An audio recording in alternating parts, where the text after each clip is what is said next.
February 21st, 2023 meeting of the Common Council of the City of Oneonta. Order to call roll, please. Mayor Denny. Here. Councilmember Murphy. Councilmember Davies. Here. Councilmember Risberger. Here. Councilmember Katie LaCarshu. Councilmember Person. Here. Councilmember Harrington. Here. Councilmember Rafter. Here. Councilmember Delta. Here. Will you join me in the pledge of allegiance? To the flag of the United States of America and to the republic for which it stands, one nation, under God, indivisible, with liberty and justice for all. We have before us a public hearing to approve an ordinance creating Chapter 91 of the Code of the City of Oneonta entitled Oneonta Exterior Code, which would provide a comprehensive update to current City of Oneonta property maintenance and ordinance requirements. This ordinance was laid electronically on January 27th, 2023, and approved by the Common Council on February 7th, 2023. Do we have anybody here to speak to that? We do not, so we will call that closed. And if you guys were all here for my State of the City, that's actually next meeting. So, we have good tough audience. So, we have, I expect some petitioners here, folks that have something to say. If you would raise your hand, thank you very much. Identify yourself, tell me where you live. I'm Brian Shaughnessy. I live at 6 North Belmont Circle. Let's see. Can you pass this around? Sure. Pass it. I'm just going to read this letter.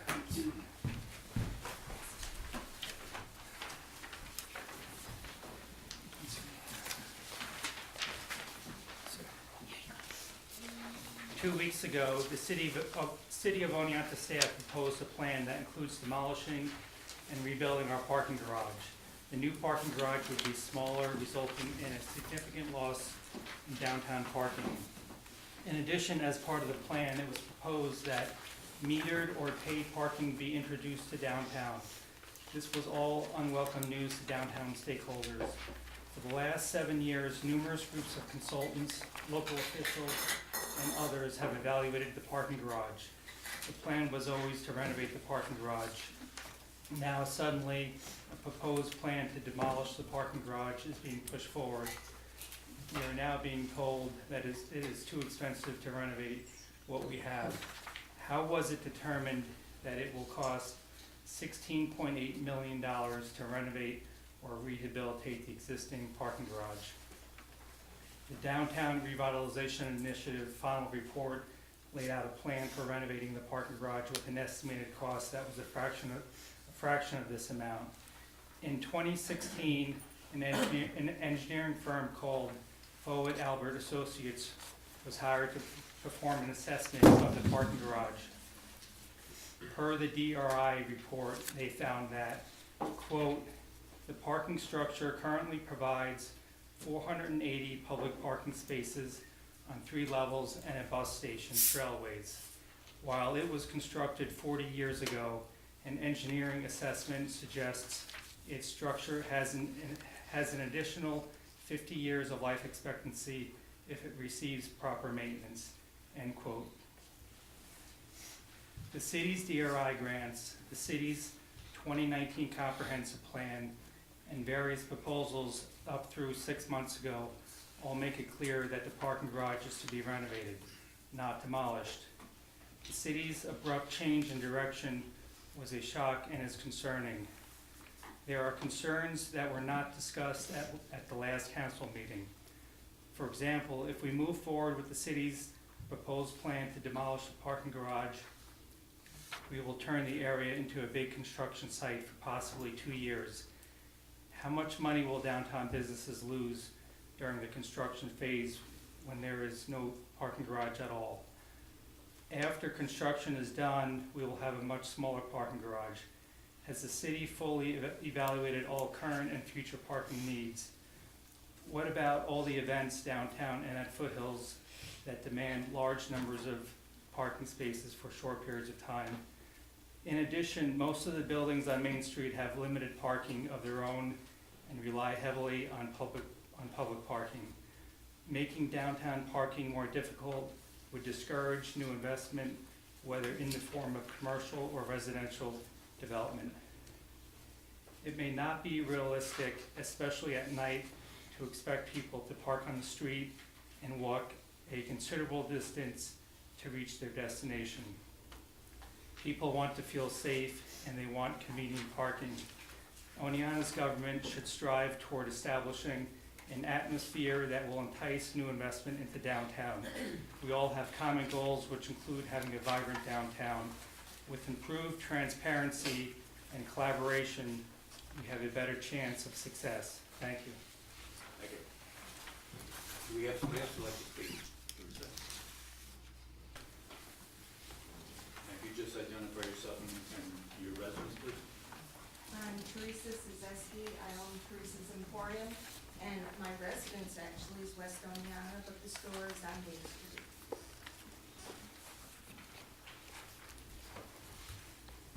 Hi, how's everybody tonight? Thank you. How are you? Good, how are you? Good.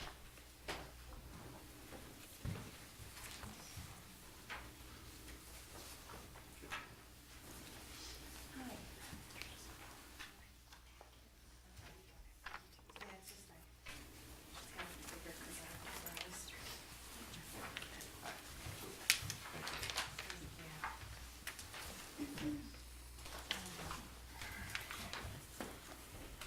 You want one? Sure.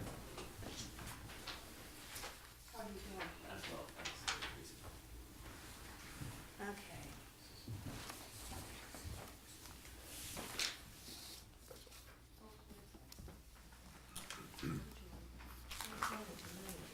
That's it, okay. Okay, Main Street is an area that is rich in history and opportunity. Despite this, it has long struggled to have sustainable business infrastructure. The proposal to demolish the parking garage, eliminate numerous parking spots, add metered parking, and adding retail stores to the top of the garage is the most recent proposal for urban renewal. There are many factors that must go into efforts toward improvement of our Main Street. It is not surprising that the cost of demolishing the garage is more feasible than renovation. The current structure has not had appropriate maintenance, security, or cleaning, resulting in being beyond repair. Despite this, there is no provision in the current proposal for these efforts in the proposed new structure. There are two main shopping areas in Oneonta, Main Street and South Side.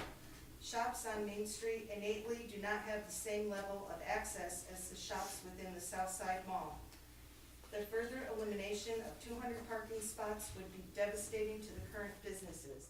While it is true that some residents do not utilize this structure due to its rundown state, it is absolutely utilized.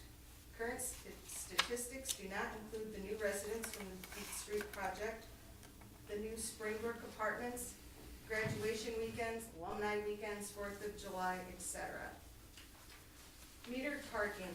Oneonta does not have the population, level of tourism, or economic structure to make metered parking effective for small business owners. As a small business owner, I can confidently say that my business depends on locals, tourists, and college traffic to be viable.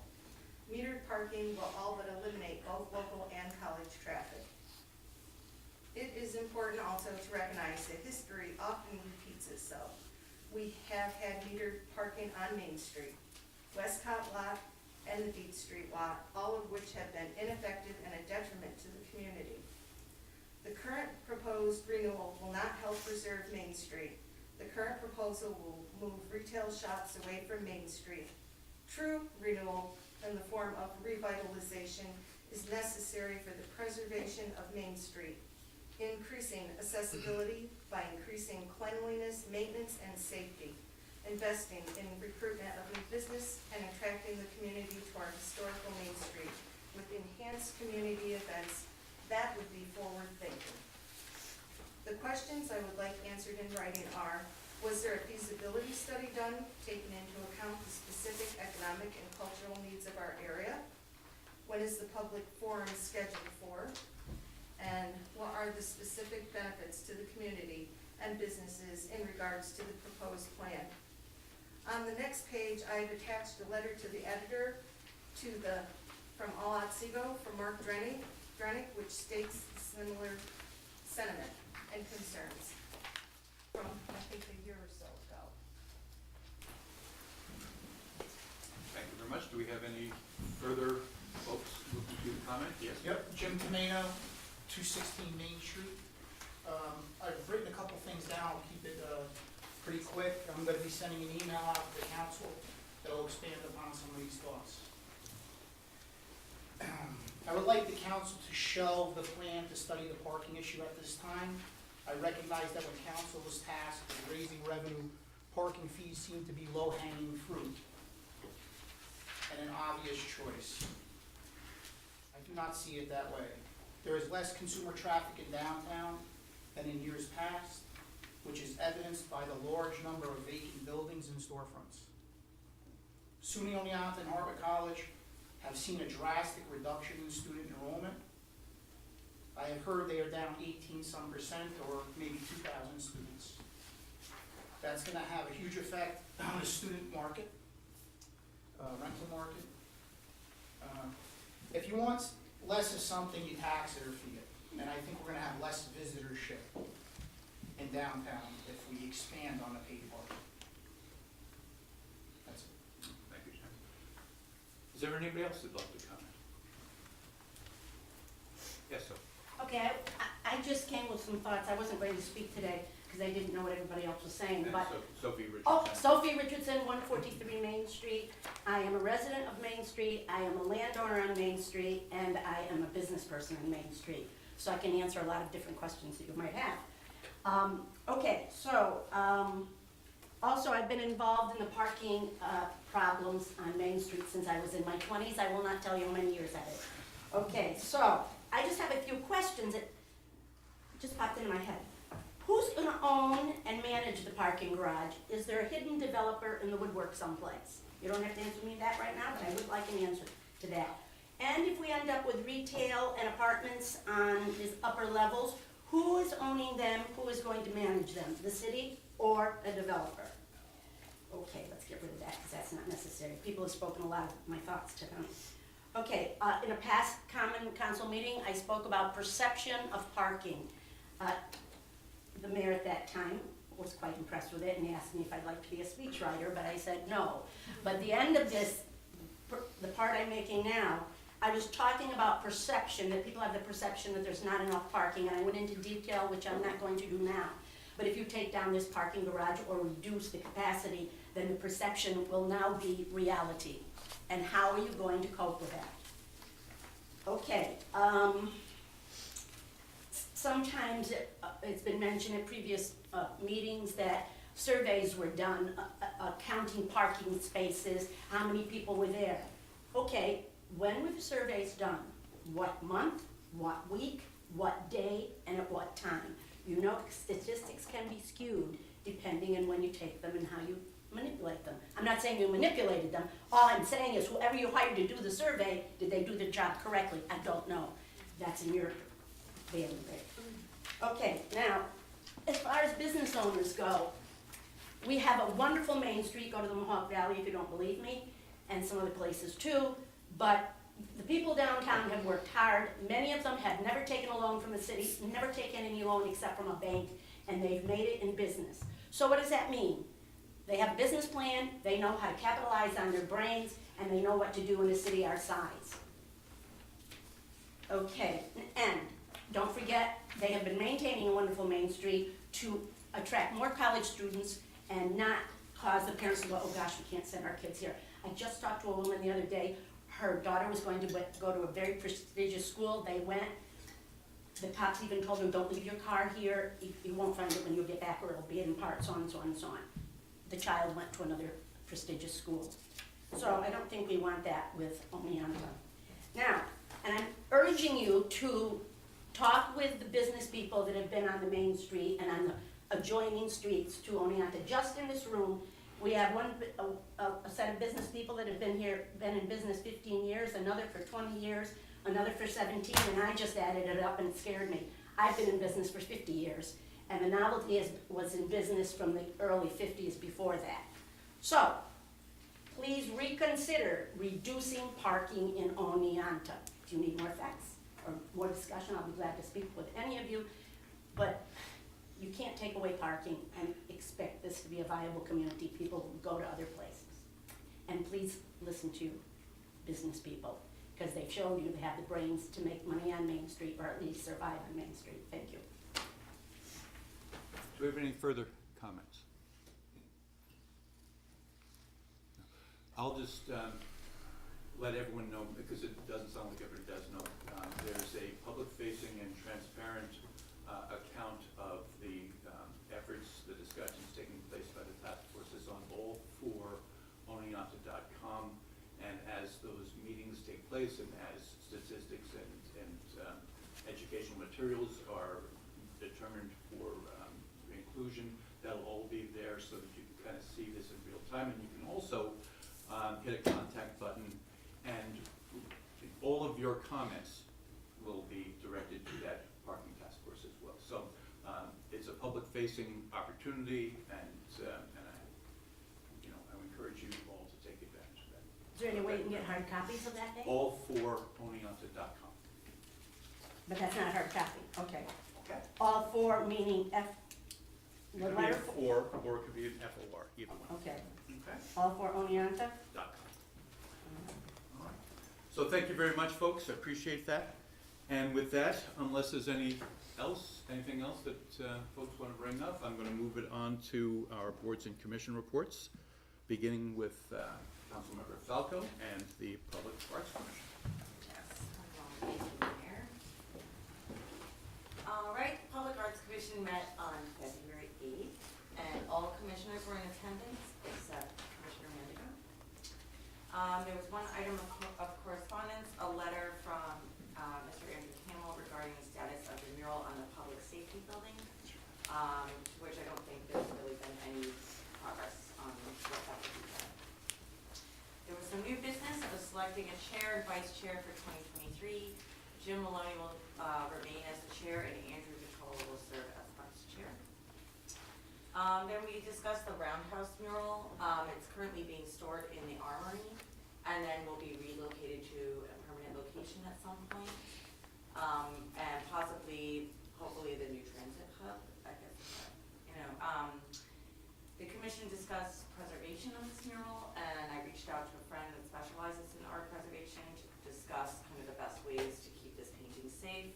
I'm also in the process of doing some research about that to see if DRI funding could maybe cover the preservation and framing of this painting. So there's that.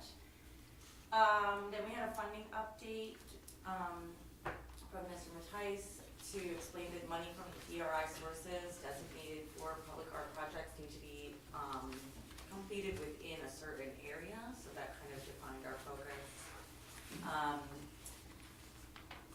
Also, funding for public art projects, including the Poet Laureate funding, may not be applicable through the DRI. And the city would have to correspond with the state to see if it could be included with that. The commission will continue to look into potential projects within that space, including painted utility boxes, various murals, etc., that could be implemented hopefully sooner than later than the parking garage project as that develops. The commission is also seeking some funding sources for public art to be placed in the eventual roundabout at Lettuce Highway. Commissioner Vitola is going to look into how other municipalities are funding art projects. And he also suggested that the city find ways to bring art downtown to some of the empty or underutilized storefronts on Main Street. So we'll kind of be looking into that as well. Correct. Any questions or comments? In that case, thank you very much, Emily. And we'll move on to the Housing Commission. Now, Luke Murphy, Councilmember Murphy, sent around to all council a quick notes on what he was able to determine that happened watch the YouTube on that. He's obviously not with us today.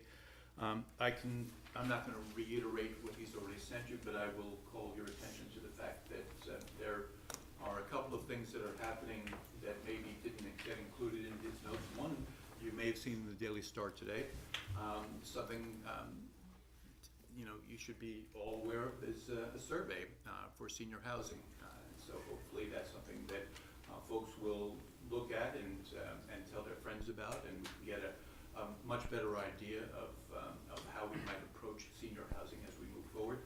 Another thing that is being worked on by another committee, I have to remember which one it is, the Neighborhood Improvement Committee. They've been in contact with both Fulton, the city of Fulton in New York, and also with the city of Oswego to see if they might be able to, in some fashion, replicate either the Fulton Block Builders or the Oswego Renaissance approach to the betterment of the neighborhoods, which is, they're both kind of great programs, so good things happening there. There's more happening, but I think Luke's notes pretty well covered everything else. So, Excuse me, Mayor. Yes, go ahead. Can I suggest that since it's a short note, Sure. I mean, I'd be willing to read it really quick. Oh, so go right ahead. We've all seen it, but that way it's on the record. People No, I can appreciate hear it. that. So the housing group met on February 8th. They voted unanimously to appoint Hannah Baskin as board chair and Jared Shu as board vice chair. And the following subcommittees gave their report. Jared Shu, Smart Growth. The group discussed the correlation between infrastructure and housing and the need for the cooperation of the town and county in implementing improvements. They also had a lengthy discussion with consultants from DC who specialize in downtown growth. Deb Marcus of the Refugee Resettlement Commission discussed ongoing efforts to bring refugees to the city and the desire for a housing inventory. They discussed inviting representatives from the Delaware County Refugee Resettlement Group to present to the subcommittee. Jared Goss, short-term and vacation rentals. The group is working on getting that subcommittee together. Hannah Baskin reported that her subcommittee discussed looking at the parking situation in the city. And unfortunately, there was an audio glitch in the video, so we was unable to provide any more information here. Jen Armstrong, Infrastructure Work Group. The group is developing a survey for the Main Street and surrounding street landlords to discuss why development is stalled and the issues they are facing. This is on pause, however, as specifics are worked out, and they will be coordinating with Director Judy Pangman. Kurt Schulte of the Affordable Housing Work Group reported that their committee spent time orienting new members to the subcommittee. And Bob Rosowski of the Senior Housing Task Force reported that they discussed neighbor networks for support and discussed caretaker units. So, Well, thank you very much for actually adding that for folks that hadn't been privy to that report. Actually, it's great information. So thank you. And we'll move on to, yes. So are they taking minutes at these different subcommittees? Notes, yeah, they're all posted to the All for Oneonta. I just find it a little important tonight, given that we had several people talk about their thoughts on the parking situation in the city, that Hannah Baskin, and then that's the one subcommittee that there was an audio glitch that we can't actually hear. Right. So I So was you just wondering can- if they have notes. Yeah, so those are all posted as they provided to me on the All for Oneonta.com site.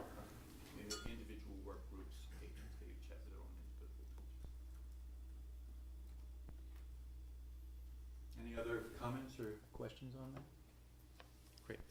So we'll move to Council Member Davies and the report on the environmental.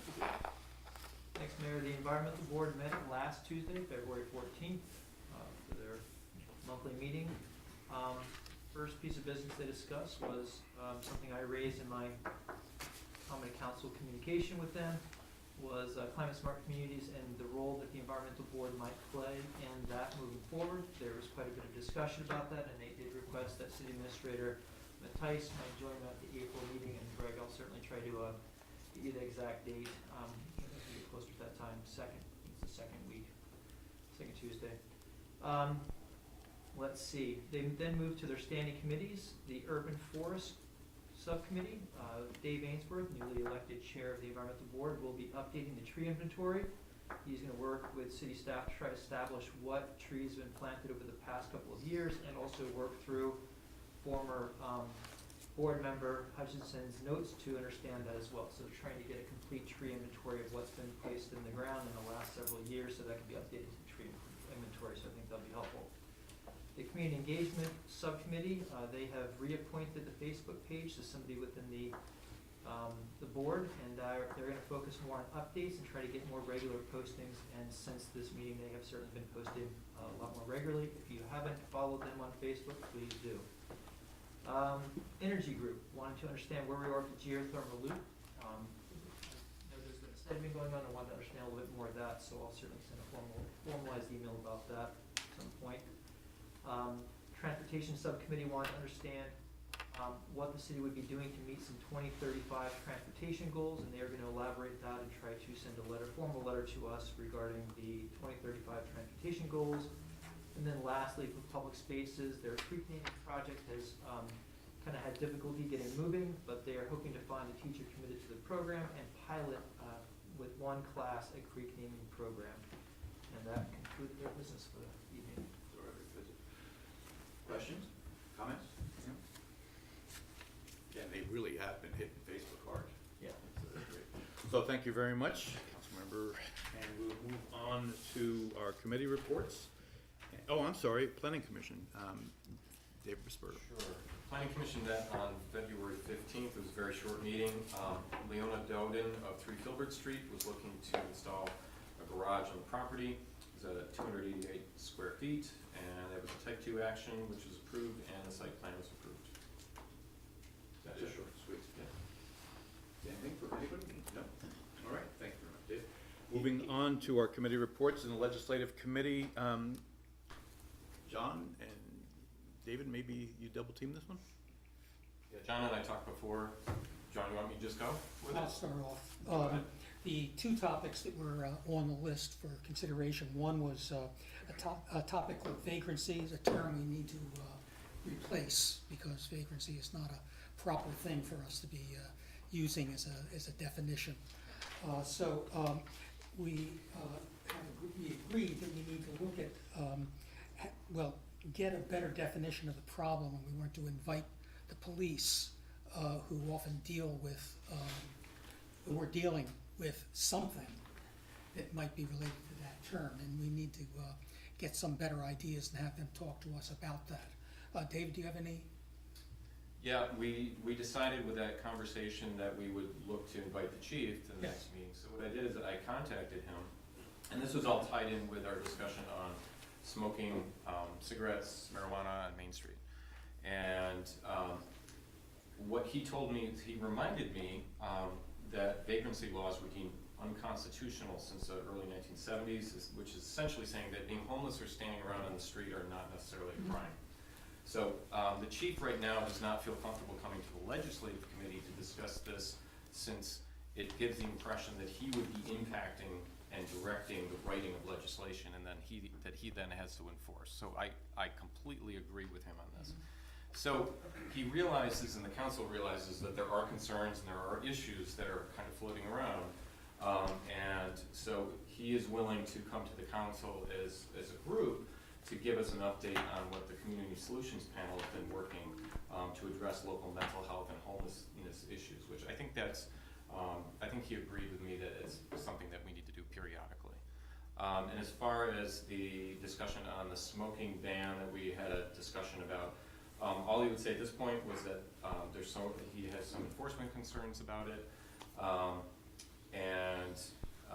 When we also had talked about talking with the city attorney about that, and you may want to chime in more with this.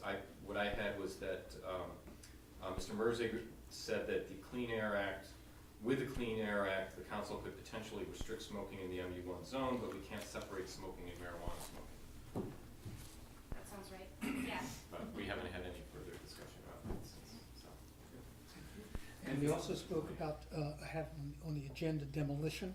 And that generally has been focused on the demolition of outbuildings. And there are, as we have from zoning, we have a list of criteria to be considered for having a permit for demolition, especially for outbuildings. And that way they wouldn't have to go to the planning commission, John. yeah, That's something that came out of the planning commission.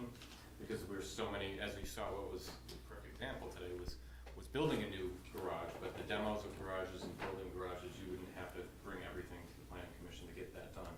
So, Stephen did not realize that we were gonna be discussing that at that meeting, so he said he would be there at the next meeting. Terrific. Help us out. So that's that, and mine. Nothing else on the agenda then? No, just that the committee needs to go back in and look at that list, the Google Doc, and add any thoughts about what we would want compiled in legislation to make it easier to demo garages, but not demo like architecturally significant garage structures. Right. Yes. So, any questions, any comments? Well, thank you very much, folks, I appreciate that, and we'll move on to Councilmember Papari Shu and the Finance and Human Resources Committee report. I saw it coming and I was so surprised. Okay, so finance met on February 13th, which was last Monday. Right off the bat, we had some follow-up to some correspondence that we had received, or I'm sorry, that I had received, that I had planned to share with the finance committee for consideration, but the petitioner actually came. So it was David Hayes, who is representing the First Night Oneonta organization. He had made a formal request to me as the chair of the finance committee to consider a line item to support the First Night Oneonta organization with $6,000 in our budget. Apparently, and this is before my time, it's something that had been provided to them, to that organization historically, but it was cut several years ago. So he came and read his letter, and we talked about that a little bit. Basically, you know, it's a next year request, so we'll just keep it on the radar. We discussed fleet management. So we had been entertaining a proposal from a company that would basically manage our vehicle turnover and our, gosh, I can't think of his title, his like official title. I just want to call him Charlie, which is not. Fleet operations manager. Fleet operations manager had done some research about what we could do. I wrote Charlie too, so I didn't even help myself out. So he had been doing some research on whether we thought that was like a feasible idea, whether it would actually save us money. Basically, he determined that with our purchasing resources, that if we were to basically operate our fleet management the same way that this company would, that we would actually probably save money. So there's more work to do on that. He was just providing an update, and we'll know more in June-ish for the 2024 budget year. We discussed public works staffing. So you'll see that on the agenda tonight. I started to talk about it actually in the report for the previous meeting, but I'm going through this and I don't actually have the agenda numbers off the top of my head. We do have some new hires here on the agenda. Those have all been discussed, and they're, and the changes that makes to this org chart, basically. So if anybody has any questions about that, we can go over that. I think that in here, yes, okay, this was the same agenda item. We also talked about, and you'll see in one of the agenda items, which is a little confusing if you don't know, what we're talking about. It's on the discussion agenda. So we'll get to it, but number 11 basically is taking combining two part-time positions into one full-time position. So we can talk about that a little more, because it's on the discussion agenda. Let's see, we discussed replacing the shutters at the Fort Wilcox house. Again, they have their own fund for that. That should be on the agenda as well. But yeah, so the price on that is $11,680. Let's see, we are approving the acceptance of a grant reimbursement. So it has to do with the Small Business Economic Development Grant, Community Development Block Grant. Part of their contract is to reimburse the city for grant writing. So basically what we're trying to do is just put it back in the purchase services line, which is where it came from. We got the bids for the Damasky concession stand. The good news is that the bids were all lower, is that right, than we expected. The low bidder is Wilcox Construction for $89,000. It's gonna be funded through insurance, but we have a $25,000 deductible. That's gonna be basically like total renovation because it was really damaged. We discussed the Wilbur Lake Trail Bridge replacement. Oh no, this is the one that was well under, so that's awesome. It's $44,316. For the replacement bridge design, the abutments are separate, from that, but, we were kind of excited because like nothing comes in under what we expected to, ever. We discussed the timber sale. There's a bidder, it's the high bidder. Basically, it's a local company, they're from Sydney, if I remember correctly. They bid $154,504 to selectively harvest our hardwoods. And the reason why they gave us such a high bid is because they process it locally too, which is cool. Actually, I think I've driven by there.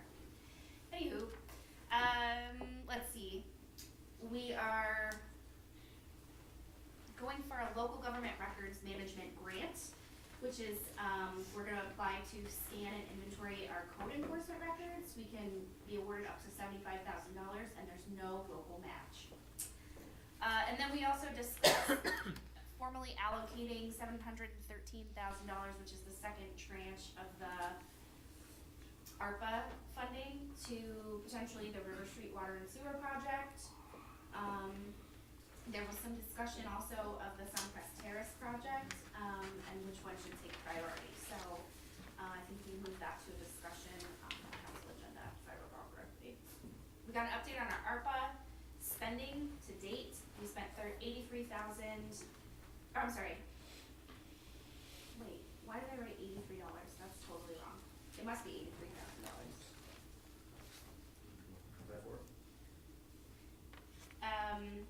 The ARPA funding, can you just give us a quick update on what we spent already? If you have that data handy, or I'll just skip it. We got an update on our ARPA funding, or on our ARPA spending, we'll come back to it. We had a presentation on the first meeting of the parking task force. We have on our agenda, an update for health insurance broker, hopefully they will save us money. And then we also, next time, we're gonna look into, a different, tax option through the state. That's everything, it was like 14 things, so. I'll just say really quickly, the first night thing I can speak to from personal history. It was always a $6,000 donation from the city for that every year up until a dozen years or so back. So, anyway, just so that you can see back there is that history. Okay, yeah, I mean. Yeah, we actually talked about that, and that at the time when it was cut, there was a big discussion about them being able to raise more money and cover that cost. So, and that was discussed with David Hayes also. Len? So Katie, on motion number 7, are we taking into consideration, working with our tenant that will be impacted by this construction work? I'm assuming that the amount of money that's there, that it's gonna take a little while. Are we compensating our tenant? Yeah, we talked about that, it should be done by opening day, that's the goal. That's the goal, so we're not negatively impacting him? Correct. And then you mentioned a water project that would be on our agenda, and Oh, I thought it was. direct me where it is, Oh, because I'm no. not seeing it. Yeah, I'm sorry, so we're talking about that in finance, I thought we were doing this. Okay, sorry, we're bringing that back to finance for more discussion. Yeah, thank you for bringing that up, because I was under the impression we were bringing that there too, but my memory, you know, I don't write it down. I just want to correct, we weren't talking about the priority of River Street versus Suncrest. We were talking about if the ARPA funding should be to River Street or if we should earmark that over to Suncrest, because we want to keep Suncrest Terrace up on top of the list as well. Yeah. I guess So I don't it remember. wasn't a change in priority. Well, we tabled the In discussion. terms of funding, right? Yeah, we tabled the discussion is what I wrote down, for more information for next time. Yeah, we were discussing which one we would prioritize the ARPA funding for, so, sorry, my, Yeah, well, it sounded like you were trying to say that we're prioritizing the River Street project versus Suncrest, when it was just the funding sources we were discussing. right, of course, yeah, yeah. But I wanna Based on let you know, clarification. Len, that we are trying to keep that up at the top of the list, is Suncrest, It's good to hear. so. Thanks for bearing with me through that very long finance report. Any further comment, questions? I know, Okay. so much talking. All right, thank you very much, Katie. We'll move on to, to you, Scott. I don't know who's gonna do that. I just wanna say thank you to Lennon and Katie for carrying on with the meeting. Somewhere the stomach bug came out of the blue and got me, so I was not able to attend that meeting.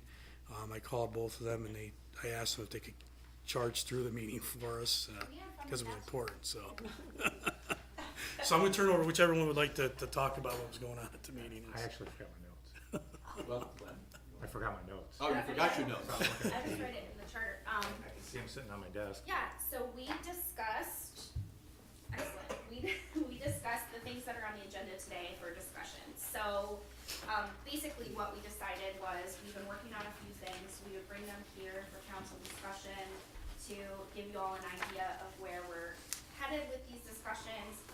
Because it's a change to the charter, each one needs to be made individually and laid on the desks, and so we wanna gain feedback and perspective before we go through all of that official, and then someone says, oh, I hate that idea. So, we have been discussing, these are very specific, okay.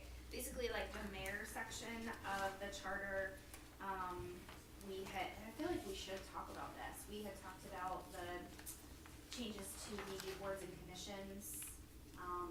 That was like the bulk of the beginning of our conversation. And it's not here, but I feel like we should talk about it. Do you have a specific line you were discussing? Or Yes, lines? not off the top of my head, but I can absolutely give it to you.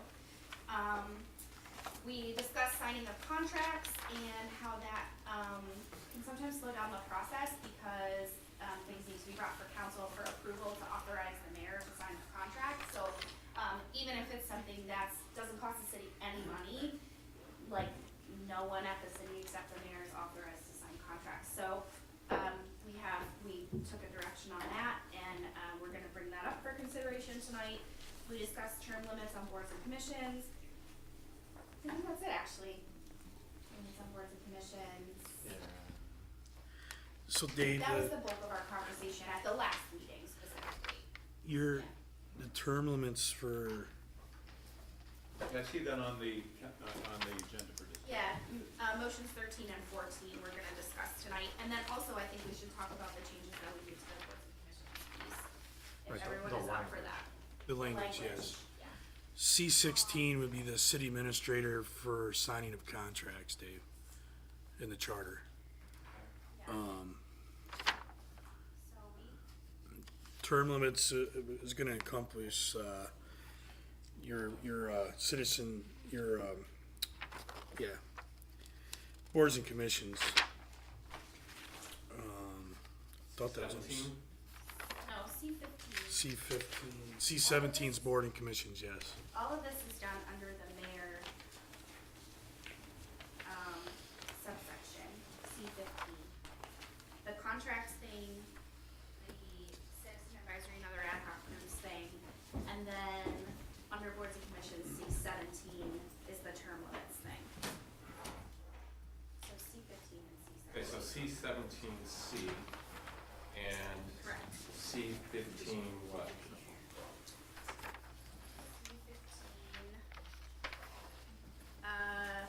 C15A, B, and B, nothing, citizen advisory and other ad hoc groups, it doesn't have, at the bottom there where your finger is, it doesn't have it. Gotcha. Okay. We got it covered. Okay. That was a team effort, I appreciate that. And so if there are no comments on what we just heard, then we'll move over to Greg and the city administrator's report. Thanks, Mayor. We received the final numbers for 2022 sales tax. Over the course of 2022, we received $5.81 million, which represents an 8.2% increase for $440,000 more than 2021. That was also $960,000 more than we budgeted for 2022. Sweet. That's a good thing. The 2023 budget is at 4.975 million. By the time we get to the budget process for 2024 this summer, we'll have a much better idea. Jenny will be able to talk more about that at that time, but a much better, hopefully, confidence in projecting higher sales tax revenues going forward. Jenny's talked about in the past how she likes to see a trend before we budget for a much higher number. But it's a good trend so far. We also received reimbursement from FEMA for the $68,000 claim that we submitted quite a while ago, October 2020, for COVID-related expenses. Jenny did a lot of work on that, and I know Jenny asked me to give a public thank you to Karen Sullivan. You may recognize that name, but she's working with FEMA now, and she was very helpful in getting that claim processed. Police Chief Chris Woodsenberg will participate in a community panel discussion at Harvard College this Saturday, February 25th, as part of the Hardy Chair Lecture. It's a 2-day event, it's Friday and Saturday. It's focused on preventing school violence. School Superintendent Tom Brindley will also be participating. The keynote presentations will be Friday evening. Code Enforcement Officer Stephen Yearley has accepted an invitation from the Vernacular Architecture Forum to present at its May 2023 conference in Plymouth, Massachusetts. His presentation is going to focus on the complex relationships between architecture, the historic communities of Sconset, a village on the island of Nantucket, and historic land uses, specifically former whaling shacks and small fishing structures. You may wonder what that has to do with Oneonta. Nothing directly. This is an outside project for Stephen, but in a way that is sort of a Nantucket version of our carriage houses. So it's another way that Stephen's going to be adding value to the city with his expertise. HR Director Joe Temming's been accepted into the 2023 New York State Civil Service Institute. Over the course of the next 4 months or so, he'll participate in various online and in-person training sessions, get an intense look at civil service, and come out the other side much more knowledgeable than he is today. Special thanks to Dave Corey for nominating Joe, which is part of the process. He has to be nominated by someone who's in the Institute. Dave's been through that process himself. Dave also arranged with the Civil Service Institute folks to have an on-site orientation for this year's participants here in Oneonta. That's actually next week. City's received notice that we will be awarded a tree planting grant through New York State DEC program for disadvantaged communities with ash tree loss. As you know, we have the emerald ash borer in town, unwelcome guests. It's not going anywhere.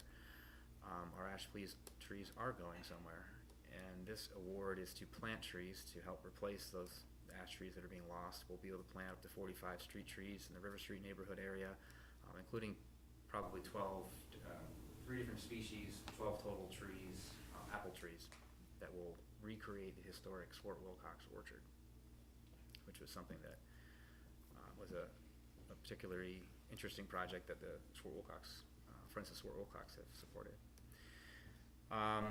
Some less exciting news, 27 Market Street Restore New York grant application was unsuccessful. This was an application for additional funding to demolish the 27 Market Street building and or reconstruct a new mixed-use building. I'm sure we'll be talking more about that probably at a future Finance HR committee as far as next steps with that project. Back to good news, lead water service line inventory grant. We will be receiving a $1.2 million award through the bipartisan infrastructure law. That's a 100% grant, no city match required. This will be the city ultimately hiring a contractor to identify the material of approximately 700 water services, which we don't currently have accurate historical information on. So this is to inventory them, not to actually replace them. We expect completion of this possibly by the end of this year, and maybe extended depending on the timing of the actual award letter for the grant and the process that ensues. Just to touch on a couple things that are on tonight's agenda, maybe head off some questions, although we can certainly discuss them later on, but these are on the consent agenda. The health insurance broker, that is to switch our broker. This is not changing our health insurance plan for our employees or retirees. It will have no impact taking this action tonight on that. The reason for changing this, as you know, we've been looking into how might we change or reduce our health insurance costs. while still providing an excellent plan as we do now. We believe that USI, which is the broker we'd like to switch to, will provide a little bit different angle, a different approach to evaluating our options. Specifically, what I really like about our plan is we're gonna form a health insurance committee internally at the city. We'll involve a couple of council members, 1 or 2 council members, I think, is what we're thinking, to be determined who that is, as well as collective bargaining unit representatives and city staff. We'll be educating ourselves on our current plan, our options, and hopefully looking at some ways we might save some of those costs in the future. As part of this change, we'll be implementing a different solution for handling COBRA administration and retiree billing. That's something that affects our employees and retirees. We'll be sending out notices to them and walking them through that process. It shouldn't result in any monetary impact. And let's see, Katie covered everything else that's in the finance agenda, but if there are any questions, I can take. Questions? I just wanted to get an update on Suncrest Terrace water line, where you were at. I know there was some discussion about there might be a need for money for a study. So we're looking at how we might be able to accomplish that project as part of the water treatment plant upgrade project, which is roughly $8 million in funding for, combination grant and low interest loan. That's something that we'll probably be looking to design as part of that project. I can't say for sure that we'll have enough money to complete the construction, but it's definitely something. While there's no progress report at that end, we are, I think the water plant project RFQ is going out very soon, but it hasn't already yet. It's close. Sent out maybe the next week or so, to get an engineer to design. And as Kate mentioned, your report will be going back to the next finance meeting to talk more about how to use our funding. There was a discussion about Suncrest there. Thank you. Further questions? Okay, thank you very much, Rick. As for me, I spent 3 days at the New York Conference of Mayors, and then spent the better part of a week in Chicago. It's extremely nice to be back. Literally, I'm back a few minutes before this meeting. Oneonta never looked so good. I have a State of the City report to provide on March 7th, which is our next council meeting. That's likely to go for a few minutes or more. I believe there's a PowerPoint involved in that, so I will walking towards you now. I'll go to you next time I see you guys all collected. So with that, that's all I've got, and we'll move on to the agenda, the consent agenda, starting with motion 1 that the Common Council approves the minutes of the regular meeting held February 7th, 2023. Motion number 2 that the Common Council approves the warrants totaling $239,527.08, and that the same be placed on the Director of Finance's desk for payment as presented. Motion number 3 that the Common Council concurs with the Mayor's recommendations and approves the following appointments to city boards and board commissions. For the Board of Assessment Review, Ed May, with an expiration date of September 30th, 2027. And motion number 4 that the Common Council approves the City Administrator's appointment of Jason Jester to the position of Heavy Equipment Operator at a base annual salary of $34,950, CSEA Grade 9, effective February 27, 2023. This appointment is subject to the satisfaction of all civil service requirements. Motion number 5 that the Common Council approves the City Administrator's recommendation excuse me, to retain USI Insurance Services, LLC, Syracuse, New York, as the city's health insurance broker of record, and authorizes the mayor to sign the client service agreement effective May 1st, 2023. Motion number 6 that the Common Council approves the following budget amendments. For the grant writing services, increase A8686.463, professional services, $3,120. Increase A.2701, refunds of prior year's expenditures, $3,420. For replace of shutters on the Swart Wilcox building, increase CM 2.750.464, purchase services, $11,680. Increase CM 02.0511.0, appropriated reserves, $11,680. Motion number 7, that the Common Council approves the purchasing agent's recommendation to award the bid for the Demoski Field Concessions Water Damage Repairs Contract, number 2023-G-002, to the lowest responsible bidder, Wilcox Construction Company, Norwich, New York, in the amount of $89,595, and further authorizes the creation of the capital project in the amount of $95,000 to be funded with insurance recoveries and a contribution from the general fund for any excess over the insurance recoveries, recognizing that the building insurance deductible is $25,000, and the council further authorizes the necessary budget transfers and amendments. Motion number 8, that the Common Council approves the purchasing agent's recommendation to award the bid for the Wilbur Lake Trail Bridge Purchase Project 2022-010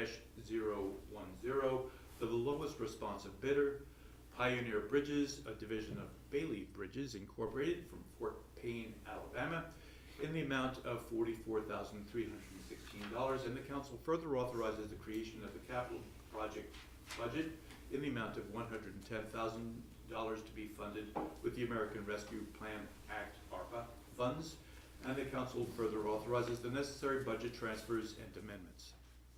Motion number 9, that the Common Council approves the purchasing agent's recommendation to award the bid for the timber sale of 150 acres to the highest responsive bidder, Quality Hardwoods, Sydney, New York, in the amount of $154,504, recognizing per contract the city's timber agent, Northeast Timber Services of Walton, New York, receives a 15% commission on the total sales. And wrapping up with motion number 10, that the Common Council approves the application for a local government records management improvement fund grant in the amount of $75,000 with no local match. Do we have any items to remove? Katie? Can we do 3 and 7, please?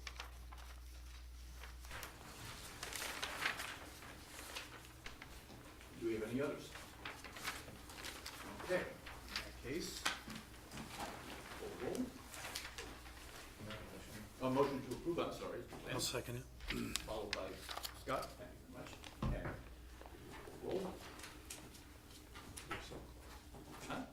I was, you know, it happens. Councilmember Davies, Yes. Councilmember Ritzberger, Yes. Councilmember LaParshu, Aye. Councilmember Carson, Yes. Councilmember Harrington, Yes. Councilmember Rafter. Yes. Councilmember Falco. Aye. Okay, well, now we have motion number 3. Do we have a motion to approve? Lynn, followed by Scott, and Katie, would you like to kick that off? Yeah, I just, I don't know very much, I guess, about the Board of Assessment Review, so my question is, the term is 4.5 years, which is longer than our standard term of 3 years. Isn't it a 5-year term? It is, okay. At least according to Like I our said, website. okay, I didn't know that, so that was my question, is it one of those commissions where the term is different? Okay, that was my question. Good, Dave. Yes, I know Ed has been on this commission, so I've got 2 questions. Is this his second appointment, third appointment, and also the board's supposed to be comprised of 5 members. Ed's been the chair, but we don't have any of the other members listed on our website. I'm curious, is this an empty board right now? Is it a board that's only kept loosely intact until it's needed at tax assessment time? Does this work? Good question that I'm not able to answer. Greg, do you have any background on that? Why? Off the top of my head. Not off the top of your head. Board of Assessment Review is a standing board, whether our commissioners, last I checked, they're necessary every grievance day, and then they evaluate any grievances that are presented. Okay.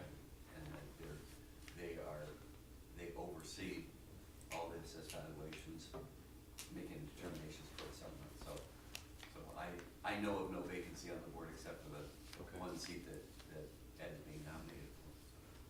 Then I would just ask that, so the public knows who's on it, make sure we update our website, because all the other boards are updated, it seems like, except this one right now for some reason.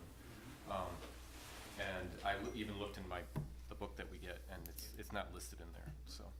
And that's all I had. Okay, good. All right, well, any further discussion? Call roll, please. Okay, Councilmember Murphy? Oh, sorry. Councilmember Davies? Yes. Councilmember Risberger? Yes. Councilmember Arshu? Aye. Councilmember Carson? Yes. Councilmember Harrington? Yes. Councilmember Rafter? Yes. Councilmember Falco? Okay. So, motion number 7, do I have a motion to approve? Katie, followed by, was that Mark, your hand? All right. And Katie, again, you want to kick this off? Yeah, so my question actually is for Greg and Ginny about the $25,000, because I had asked at the finance meeting if that could be taken from any park funds, and I just wondered if you had a chance to look into that before we take it from the general fund. No, I have not had the chance to do that, but the Parks Fund, if we need to take it from the Parks Reserve, we will bring a motion back to do so. I guess I'm confused, because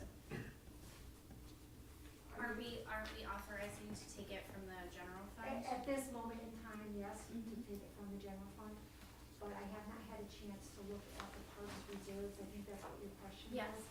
And once I have better information on that, if we decide to, take it there instead of the general fund, we'll bring a motion back to finance to consider. Oh. I'll give you the balance in the report, I just don't have that motion right. Okay. Or that information at this time. Okay, I appreciate you looking into that and clarifying that for me. Thank you. Okay. So, That's all I had. I all right, feel very good. complete. So, no further discussion? Is there any further discussion? No? If there's not, then call the roll. No, I'm sorry. Do I have a motion to approve? No, we already. No, we did. We're good. It's your headache piece that got me. All right. If we could call the roll.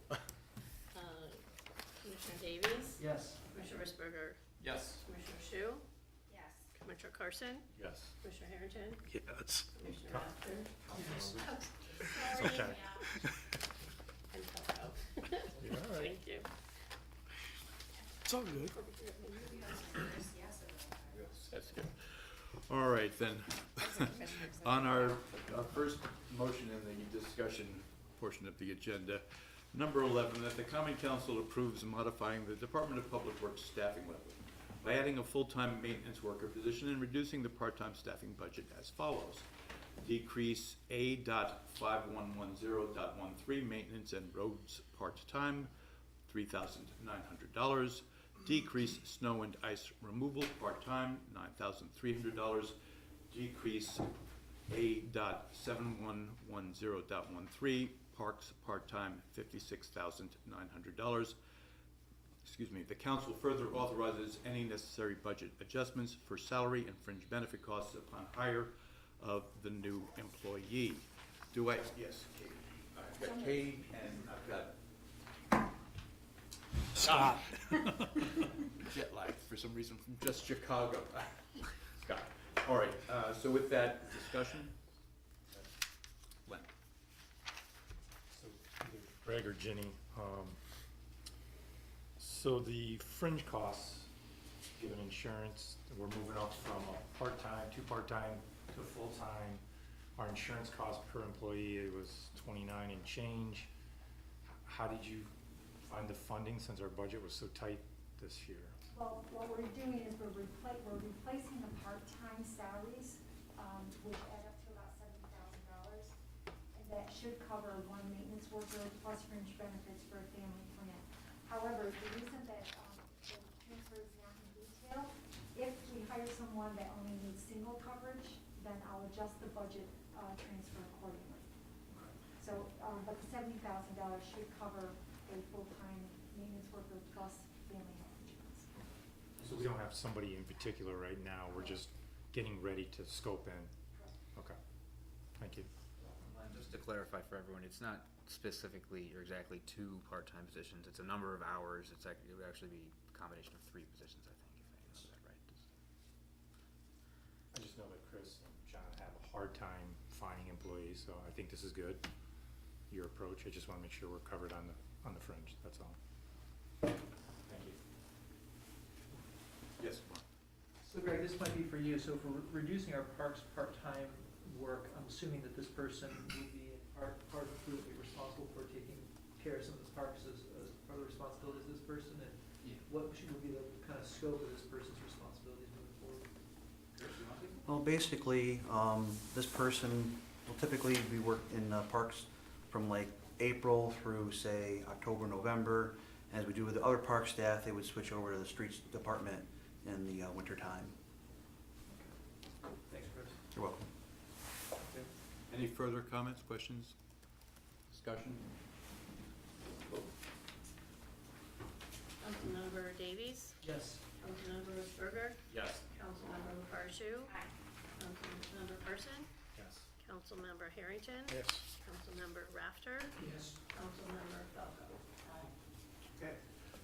Now, motion number 12, that the Common Council approves the following resolution. Seeker resolution, City of Oneonta, Oneonta Theater, New York, Main Street Stabilization Project, Type 2, seeker determination, whereas the City of Oneonta is undertaking the Oneonta Theater, New York, Main Street Stabilization Project to replace the roof and roof drainage system on the Oneonta Theater. And whereas the City of Oneonta obtained funding for the project from the New York Main Street Program, and whereas the New York Main Street Program requires a seeker determination as part of the environmental review process, therefore be it resolved that pursuant to section 617.5C1 and C2, this activity involves maintenance or repair involving no substantial changes in an existing structure or facility, and replacement, rehabilitation, or reconstruction of a structure or facility in kind on the same site, and be it further resolved that the City of Oneonta is not required to conduct any further environmental review as a result of this Type 2 determination. Be it further resolved that this resolution shall take effect immediately. Do I have a motion to approve? Katie, followed by Emily, and discussion? We have no discussion. We have discussion? We have no discussion. We'll take the vote. Councilmember Davies? Yes. Councilmember Risberger? Yes. Councilmember LaParshu? Aye. Councilmember Person? Yes. Councilmember Harrington? Yes. Councilmember Rafter? Yes. Councilmember Falco? Okay, now for discussion, not necessarily a vote, we'd like to entertain some conversation around charter review and the signing of contracts. Who'd like to lead that off? Sure. So when we were going over some of the language in the charter, our city attorney was starting to talk about that with the city charter that the city administrator, when the initial concept of the charter came through, back when it was a manager, was to have the power to sign for contracts. And in keeping in with that intent, we wanted to keep with the intent of the original city charter, so we were discussing if the council be all right with it, to bring it more in line with our purchasing that we already have, that because Greg can already move certain amounts of money within items and stuff like that, was to be able to sign contracts underneath his part of his job duties, and up to a certain monetary amount. So we wanted to get everybody's feeling here, if they were kind of on board with that, or if that's something we shouldn't entertain. I think if we able to streamline the process and be more efficient, I think there's enough checks and balances in there to keep track of our finances. And the one thing we were thinking was make sure that the city administrator would, either in the finance meeting or overall in a council every couple months or whatever, every month or whatever, just give us a little update on how things were going and how things were moving along and how much money he had to move or for what purpose.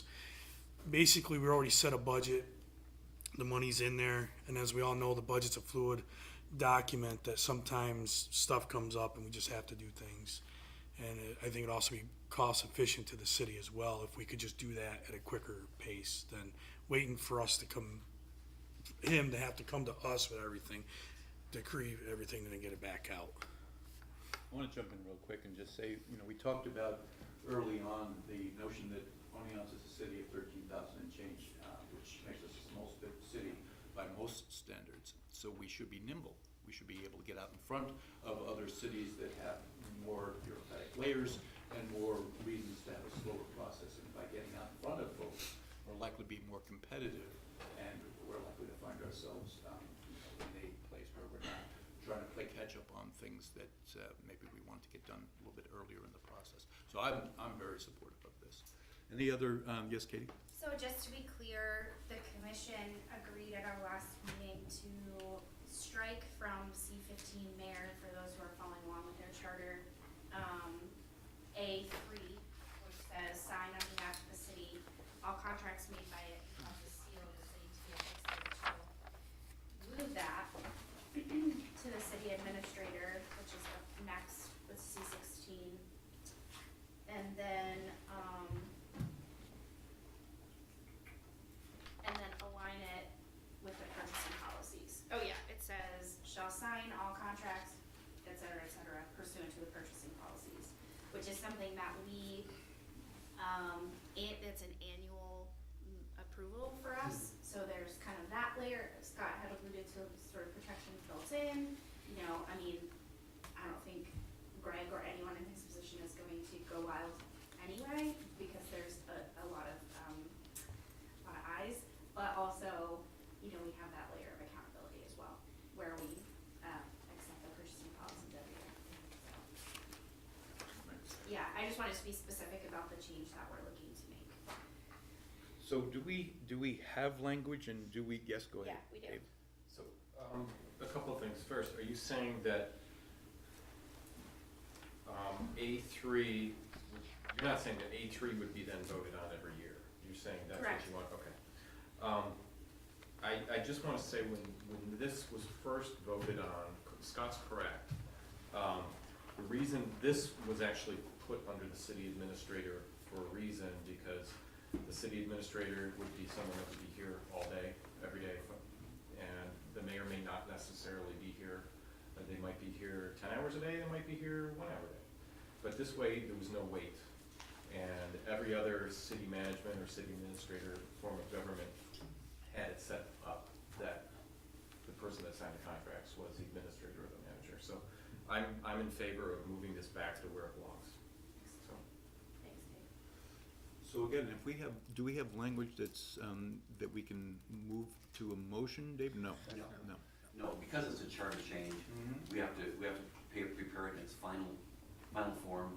It has to be laid on the desks, there has to be a public hearing, there has to be a mayor's public hearing. Okay. So it's still a process, which is why we wanted to make sure that there was consensus and that we could sort of pre-discuss it. So that by the time it came on the desk in final form, we were working our way through the process, that we wouldn't have to do it twice. Very good. Right, but And of course, But that, there is, we did agree on language, so we're ready to So go. I guess at this point then, Dave, you're gonna finalize that language. Yep. And then it'll be laid on the desk electronically. We'll have 10 days to review it beforehand. Again, you'll have an opportunity to review again. If there's any concern as to language, again, we can address it then. We just wanted to make sure that there was a consensus as to concept, but it's going to be exactly as Katie just expressed. so we can reasonably assume that this might come up in March for council as a motion. Wonderful. Unless you want to float it through legislative again, which I don't think John cares about doing. Good. All right, well, very good.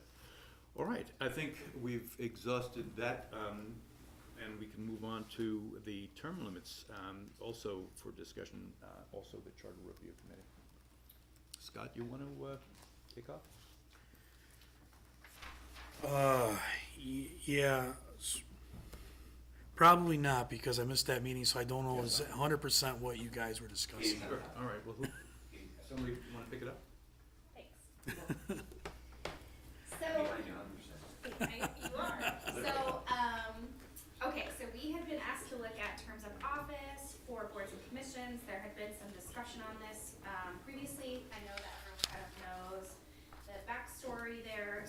the charter commission came up with, basically our discussion was that there are certain groups listed in the boards and commissions that require specialized knowledge. And as the mayor said, we're a city of 13,000. We were talking about, for example, the Board of Examining Electricians. The pool for the people who are qualified to sit on that board is rather low. What we decided to do ultimately, after a lot of discussion, actually, is rather than restrict, so what we were saying, I'm sorry, I didn't finish my thought, was that, you know, it may be, we may need to draw from the same pool of people who might, you know, then serve more than 3 terms. So rather than restrict it to specific boards and commissions, what we tried to do was put an extra layer of oversight is a good word, by suggesting that if anyone would be appointed, so we're not making really any changes to the general, you know, flow of things, but so we're keeping the 3-term limit, but what we decided was if it's necessary to appoint someone to more than 3 terms, that could be done by a supermajority vote of the council.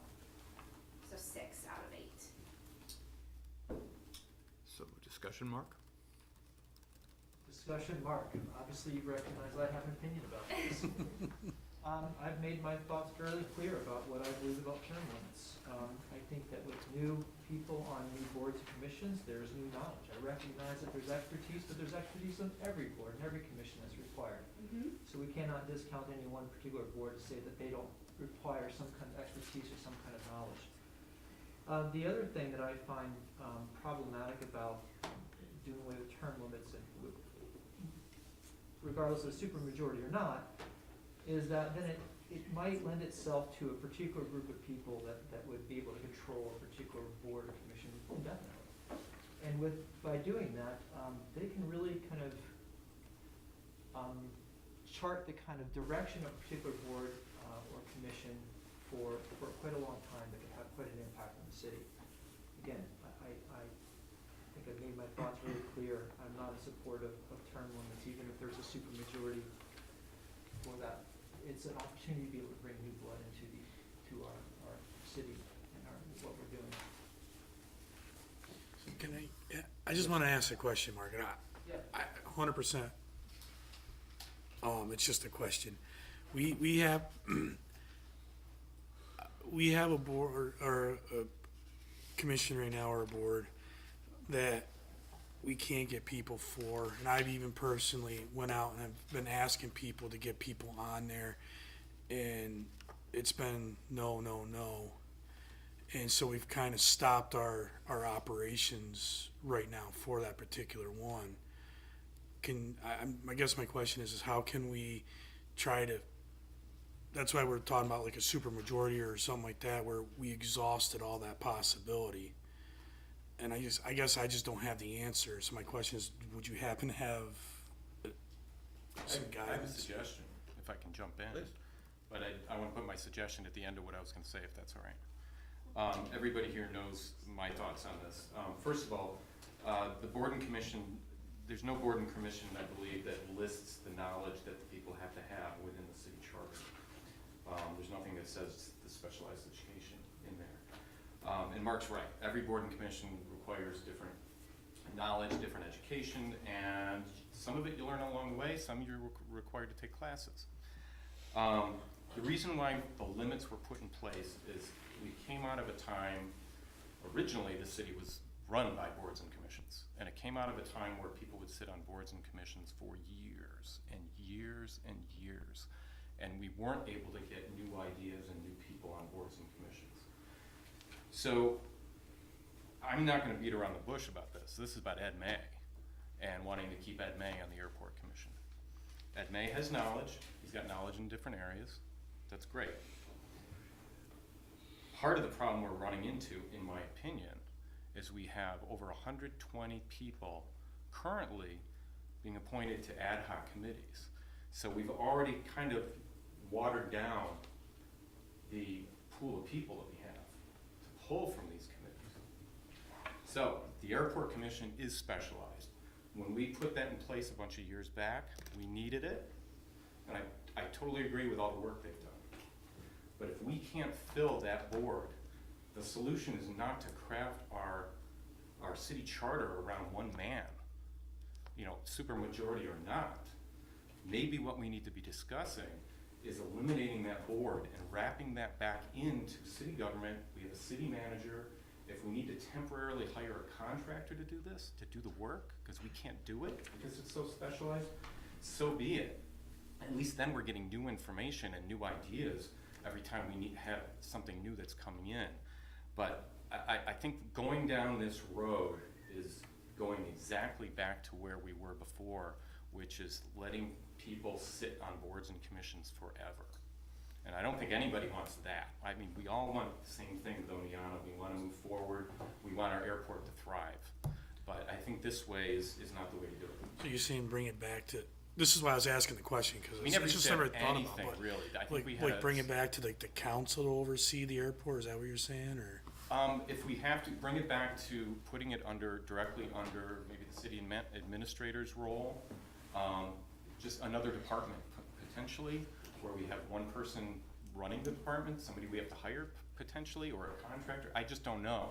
But I think doing this, like weaving our city charter around one man, just because he happens to have knowledge on the airport and he's been up there for 9 years, I don't think that's the way to go. I think that's gonna create more problems down the road, and it's gonna be easier for us to fall back onto that crutch down the road for other boards or commissions that we just happen to have openings we can't fill, which right now we have a lot of standing committees with seats that are not full, from what I understand. Are they all full? We're all but one, which is just recently Okay. created. Okay. Yes. I'd like to respond to Scott if I could. Sure, of course. So Scott, to keep this very general, I mean, I recognize the challenge, having sat on the board for a number of years, the challenge when anybody ends their commitment to the board, whether they term out or they're just not interested in continuing. It's always a bit of trying to figure out who you can find to serve on it, hoping that maybe the mayor might have ideas, or hoping that people on the board have ideas, and I bet that's common amongst all the boards. You know, you're asking for a solution. I don't know the solution to that particular problem, but I think a general solution is perhaps we need to do a better job of developing kind of a pool of people that are interested in doing this. Maybe there's a workshop or kind of something that we can do to generate interest in serving on these. A lot of folks might want to get involved, but just not know what they're about or how to get involved. So I think there's proactive ways of doing it. I'm just not into kind of changing the charter to be able to try to address. We have a problem. Let's not change the charter to address the problem. Let's change how we approach the problem. That's my view. It's great, that's why we wanted some of this up at discussion, because it's, sometimes we sit there, we hit a wall, we're like, we don't, like, this is one of those ones, like, we just don't have the pool for some reason. No doubt. But let's cast a wider net, and let's see how we can support people making that movement into these. I would just add, we had a similar issue with, I believe it was the plumbing board not too long ago, and we struggled filling that board for years. So I'm gonna jump in real quickly, just on the idea of creating a pool. And just fundamentally disagree with you, Dave, on the idea of the numbers of people who are working in ad hoc committees, and that in fact is that's impacting the pool in a negative way. In fact, what I've seen with my own eyes is people who haven't actually been involved in government at all, who have found themselves working in these ad hoc committees, who've in fact elevated now. In fact, on the environmental board, we have one who moved into a commissioner's role who wouldn't have even considered that previously.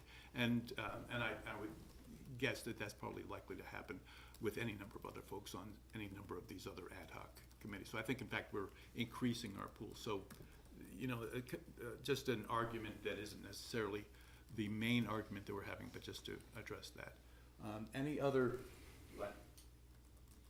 I guess just to repeat what I've said before, it seems to be a common theme tonight. So I believe that ultimately this legislative body has the ability to pick and choose who they want. And so ultimately, if that name comes up, whether it's Ed's name or somebody else's name. We've had lively discussions about people's names that have come up on different boards and commissions before. We always have the ability to say no. And so, yes, in this particular case, we've had a very extended period. I think we're sitting at 12 months, give or take, since we've been able to have a quorum for the airport commission, and it's vital that we have it. It's vital that we move things forward. So, yes, we were looking at solutions. I hear, Mark, what you're saying about maybe having a workshop, but again, it's that marketing aspect of getting it out there and really trying to get people's attention of what's involved, how much time is involved. I hear what Dave's saying. I mean, on this particular legislative body, there's at least 3 of us that have served prior to the seats that we hold now on some board or commission. So it does give you that taste of what it's like to serve. But ultimately, even with this suggestion to the charter, the council has ultimate authority and the mayor has ultimate authority of who's actually going to sit on the boards and commissions. So. Excuse me, Mayor, can I ask a question?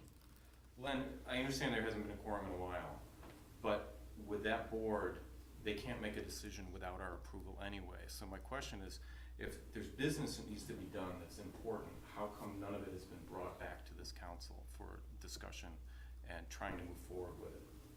Or is there anything that hasn't been able to that hasn't come forward to this body here to discuss to move forward? I think this body has approved items that needed to move forward. Okay. So nothing's been. So nothing's been held up. We haven't stalled it, but we also need those individuals to look at suggestions and move forward. I mean, we had one individual dropped off just because he didn't like the bureaucracy of how the government was overall. Okay, that's not anything that I remember having a discussion about.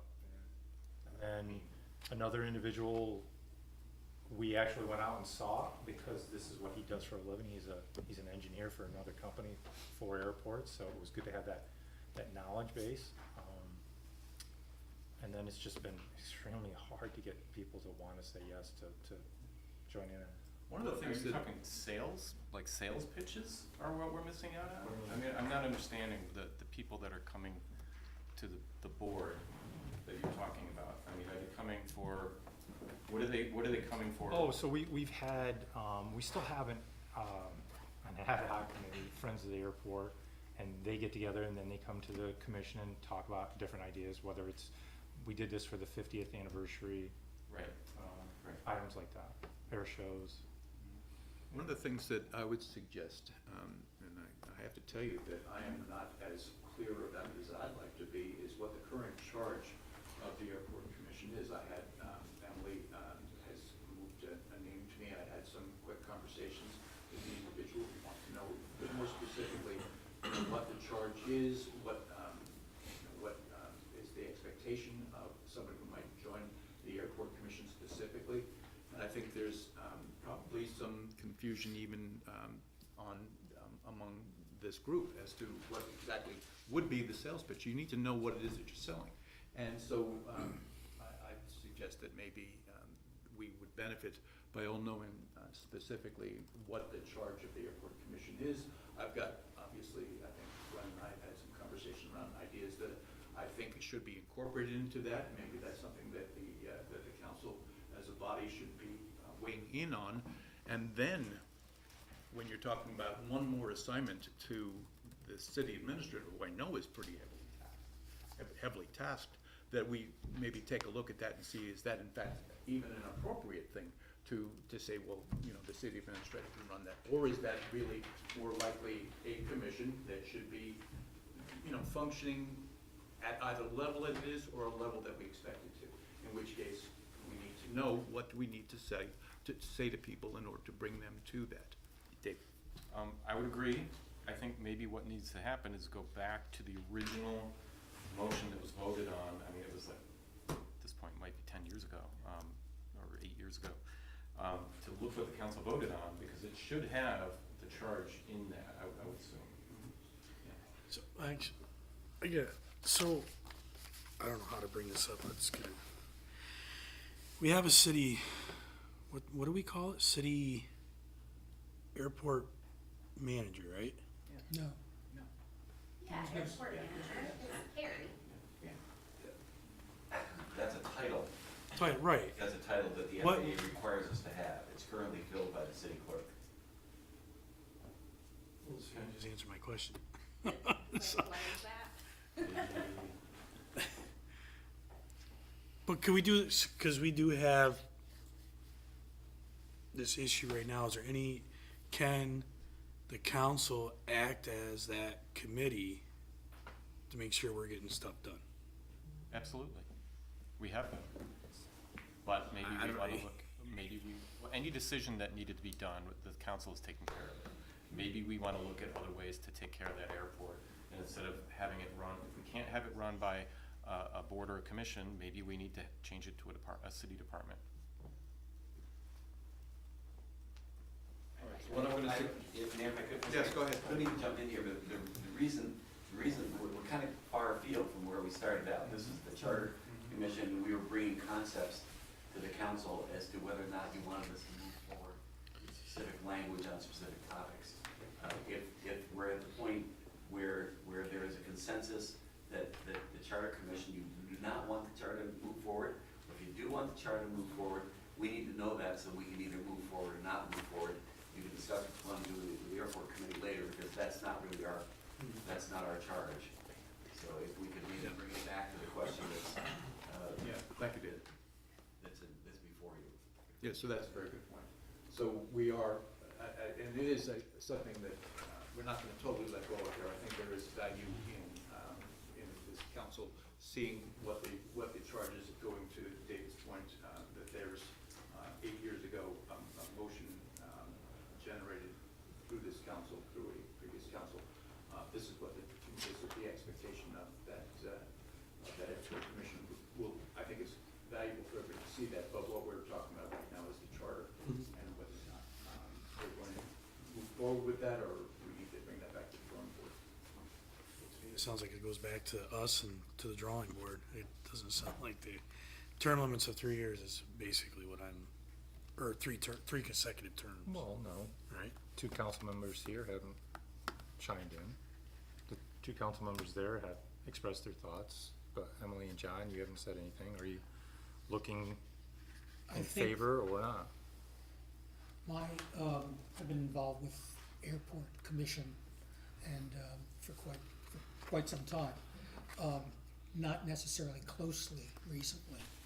However, I do think that if you look at the facility of an airport, it's important to consider what sort of expertise is appropriate for safety concerns, management concerns, etc.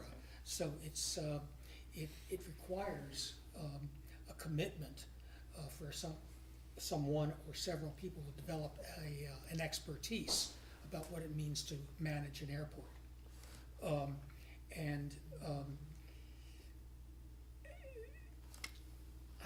I'm not sure where we would be as a council in terms of capability of even assessing at this point what an airport manager, the responsibilities are, and what needs to happen, where we don't have a paid airport manager, is that correct?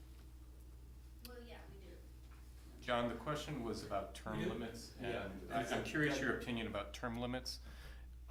In the charter, would you be willing to are you in favor of removing the term limits for board and commissions specifically to keep somebody specifically on the airport commission? Not necessarily, just a proposal to say, where do we go if someone is being termed out?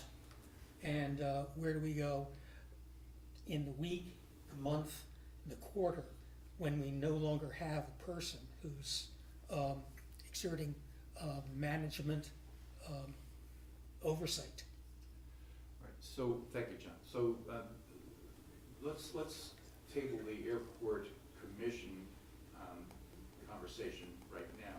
And again, we are talking about the charter piece here, specifically talking about the term limits and whether or not we override the term limits with a supermajority. It sounds like there's a consensus that it goes back at least for further discussion in the Charter Review Committee. Emily, that is something you may want to weigh in on. Yeah, personally, I feel like term limits are important, you know, and while I understand like it is difficult, you know, to fill a board, you know, or a commission sometimes, you know, council overturns every 4 years and then you move people in and then, you know, and, you know, people might not be privy to, you know, like, just saying, like, it's been a learning experience for me coming into government for the first time, right? And so if you don't really know the history of people that have been on boards or what is going on, there is room for corruption there, and that's why I do think that it is important that we do keep term limits to these kinds of things. You know, this is a really funny situation with the airport commission. It's an unfortunate one. But I do agree that maybe there's another strategy that can be had there before we change that, you know, to avoid corruption. Okay, great. So what I'm hearing is that this is not something we're gonna go forward with right now. It's gonna go back, maybe there'll be more discussion within the Charter Review Committee, maybe there'll be something else that's proposed, maybe not. But the Airport Commission is gonna be a conversation for another time. We'll bring it back to council with a bit more information about what the charge of the Airport Commission is, and council discussion will be generated off of that with a little bit more of an informed set of opinions, certainly mine being included. Mark? Just point of clarification, Mr. Murphy, if in future, if we were to vote on any kind of charter changes, does that require a supermajority? No. Okay, thank you. Okay, so I think we're in a place at this point where we'll move on. Is everybody fairly well agreed with that? Okay. All right, at this point, then we'll talk about our University District Zoning Code update, and I believe the floor might be Steve's, I guess. if you don't mind. Like we need to take an intermission there. So I sent out a draft to everyone. Katie, you replied. Had some questions that I shot an answer over to. Basically, the intent of this code is to just clean up some of the university zoning that exists. We're decreasing parcel size requirements. Ultimately, we kind of had some arbitrary parcel sizes, so we've reduced those. We've kind of added some design guidelines like we did for the MU1 code. It's the largest change to the entire zoning structure there is it removes that section of MU2, it turns it back into a residential zone. It allows small commercial endeavors with a special use permit, so you would be thinking of things like Hometown Deli is something that would exist with a special use permit in a normal place. So they're like kind of small businesses that we would want, not necessarily like in the MU2 zone where you could, I used an example before, like build a box store, like build a Starbucks, build a, you know, a large kind of commercial thing in the middle of a residential neighborhood. So the biggest change is really we're actually down zoning part of that zone. We're leaving the intersection at Chestnut and West, that area that directly fronts, as kind of a more commercial area, so that if we did want to see, you know, like higher buildings, more commercial type use, there's already more commercial use at that intersection. So instead of pulling that all the way up West Street and all the way up, we're just kind of keeping it targeted in that little T. And then it would allow short-term rental in U zones. The existing MU2 zone allows short-term rental already. The existing U zone as it exists today, Hartwick College has a variance, so they can do short-term rental. SUNY Oneonta, they can do whatever they want basically. So they're running baseball camps or whatever they do on their campus. So most of our existing U zone already is engaging in short-term rental. Really the only people that are not are a handful of single family and like residential type houses that are unfortunately in the U zone but not owned by Hartwick College. So there's a smattering of existing residential uses like along Clinton that are adjacent to an MU2 where you could theoretically open a Starbucks, but not able to do short-term rental. The obvious exception is you've got 2 apartment buildings that would then also be allowed to do short-term rental. The way that I addressed that in this code update was we would limit the number of units that could do short-term rental in those buildings. So instead of saying you can't do short-term rental, we say a percentage of your units cannot do short-term rental. That's what some municipalities have done with apartment-type structures to reduce the number of units and just kind of discourage the building from turning over to short-term rental entirely. It's challenging because it's hard to say, well, this apartment building is substantially different than this apartment building, and this is why we're zoning. So you kind of paint with a broad brush to catch all the pieces. That's it in a nutshell. Question? Yes, no? Steve, I'm just gonna reference the map that you provided. Yep. And University Transect 3. Yes. So I'm looking primarily up by,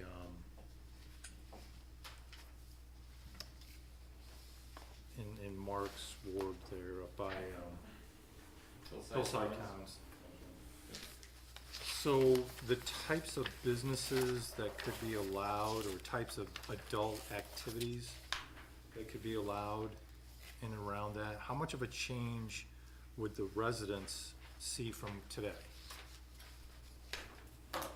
I mean, in theory, if someone wanted to open businesses up there, you could. I mean, you could do that. Today? Not today. Today, those uses are primarily just apartment-type buildings. I mean, the problem that you run into with all this type of zoning is it's difficult to argue that the types of uses already existing on campus or already existing around those land uses are substantially different or the same. So unfortunately, what you have is SUNY Oneonta zoned directly across from what we zoned as an R1, which is a low-density neighborhood. So you've created kind of you already have a lot of traffic, you already have a large apartment building, you already have a high-density residential use there. You have adjacent academic buildings, you have a bookstore, you've got a Starbucks, you've got all these uses already up there. So it'd be, I mean, if they bulldozed Hillside Commons and built something new, yeah, I guess it could be more intense. So I agree with everything you said, but I think the difference is all those activities you just listed are a substantial distance away from anybody's home. So am I misunderstanding this map? When I look at it, I see where the potential for right across the street from the houses, they could be looking at something new than what they're having today. And so I'm just asking you, what is that potential for all of those property owners? What would change for them? So in theory, if they wanted to remove Hillside Commons or one of those apartment buildings, they could build another apartment building, they could build a mixed-use development with shops in it. I mean, but the reality is you have a large apartment structure already there. Right. So there's no other properties in front of that or headed down to the hill that is closer to the residents that could be subjected to the, am I reading this right, 70 feet tall for University 3? Principal building could be 5 stories or 70 feet in height, am I reading that right? Yeah, I mean, those are the existing type structures you have there. But there's requirements that they step those heights back when they're in a certain distance from a residential zone. For 40 feet. Right. I'm just asking the questions because having gone through this with a solar array being in close proximity to people's homes that have never seen that before, right? They're going to be looking at 17-foot articulating solar panels for the rest of their lives. Right. I'm just looking at Mark's neighborhood and I'm trying to understand these folks, are they going to be looking at potentially a 70-foot building? They could potentially be looking at an apartment building very similar to the one that already exists there adjacent to their property, yes. And so the businesses, if I'm reading this correct, I'm sorry the pages aren't numbered, but this is what I'm looking at, the chart. So they could have in that area across from the houses, they could have a car wash, vehicle sales? Am I reading? No, those are the not permitted uses there. Okay, so what would be permitted then? There should be one category where it says P, which is permitted, and Got one it. category that says NP, which is not permitted. So your permitted uses are within the building code, and the not permitted uses are the ones specifically cited. So gas stations, car washes, vehicle sales, adult uses, Those are not allowed. those are not permitted. And then what would be permitted then? Retail stores, businesses, office spaces. I mean, that's kind of I would argue is already kind of in and around that neighborhood.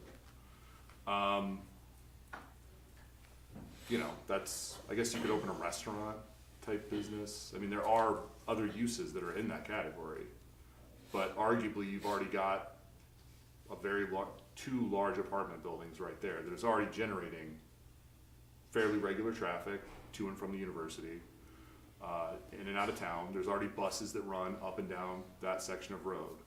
So it's not like I hate to say it, but it's not like that's exactly a quiet street, and it's not exactly like Hillside Commons, and those zones were already, there wasn't a lot of forethought in how those were already laid out. So you already created a very dense unit next to what we would classify as low density units. So you're always gonna have some sort of conflict between how those neighborhoods interact with each other. And then ultimately, who's going to oversee what the structure looks like? Because I was reading through this document, and it's very similar to what you wrote for the MU1, whereas they've got to fall into the feel, the vibe of the neighborhood. So since there's such a difference in residential structures up there, who's overseeing that? Are you creating another architectural review committee for that, or? No, that's part of having, basically like stating what the materials are required to be, where you have to have, where your door locations, how much fenestration is required. That's part of that design. So when you come in with a project, you say this is what it looks like and this is how it meets the code. That eliminates the requirement for having design review boards. You say, this is what we want, this is what you build. If you don't build it, you have to get a variance. Right, so I'm trying to ask you, what is the look that you're going for up in that neighborhood? So anything developed in that neighborhood would have to meet the requirements of that Transit 3. So it would have to meet the setbacks. If there's a height setback requirement, it has to meet the build to lot. I mean, the problem with that particular parcel is there's no way to really, we would never rezone that to an R1. We would never say we want more low density housing built there. So unfortunately, how that parcel is gonna be regulated moving forward is as a high density apartment building. Any additional structures they built there would have to be developed as a higher density apartment buildings. Just because that's kind of what we've said is okay and what we want there. I mean, that's how we developed that land before this zoning scheme was ever created. I mean, it is what it is. That's the difficulty of having these high density pockets thrown into these lower density neighborhoods, is you create, either we return to a low density, and we say someday Hillside Commons will fall into the earth, which I doubt will happen, or we embrace it and say this is what's here and this is what we want developed on these parcels, and in the future they develop similarly to Hillside Commons. But nothing would stop a developer from coming in and say buying 3 or 4 properties, raising those homes. There are no homes on those properties. Okay. So, go ahead. Can I jump in? 'Cause I had similar concerns up in that area when we first started discussing this. But we're really talking about, correct me if I'm wrong, we're talking about 2 different properties. One is Hillside Commons, which includes the retention pond, which I don't see that retention pond going away anytime soon. And then next to that retention pond is the apartment complex Campus with Heights. arguably 1, 2, 3, 4, 5, 6, 7, possibly 8 different buildings there. And then if you go further east, you're into the town. Right. So it's not our zone anyway. So I agree with you. I think the chances of a developer to go up there and remove all those apartments and then rebuild something else. I think, I don't see that happening, anytime in the near future, and I think what would end up happening is they would end up building another apartment structure there. There aren't other properties a developer could go in and purchase and include this in the U zone and build what they want and put commercial structures in, so. Yeah, I mean, I think, like I said, the tension that's been created there is you have existing low-density residential directly butted into what we've already zoned as high-density residential. I mean, that's already in existence. And it's been there for years. And that R3 zone is already permitting you to build more apartment buildings, less commercial stuff, but more apartment buildings, just as tall apartment buildings. I mean, it's already permitting those types of uses. So this would only really be incorporating like, what I would say is like some commercial use that we're already kind of seeing. You're already seeing the traffic from those types of uses because you have 2 large apartment buildings that are already getting bus service, cars in and out, in and out. You have students going to campus from there in cars. I mean, you're already kind of seeing a pretty busy section of zoning there that it's not R1. I mean, it's not a low density situation.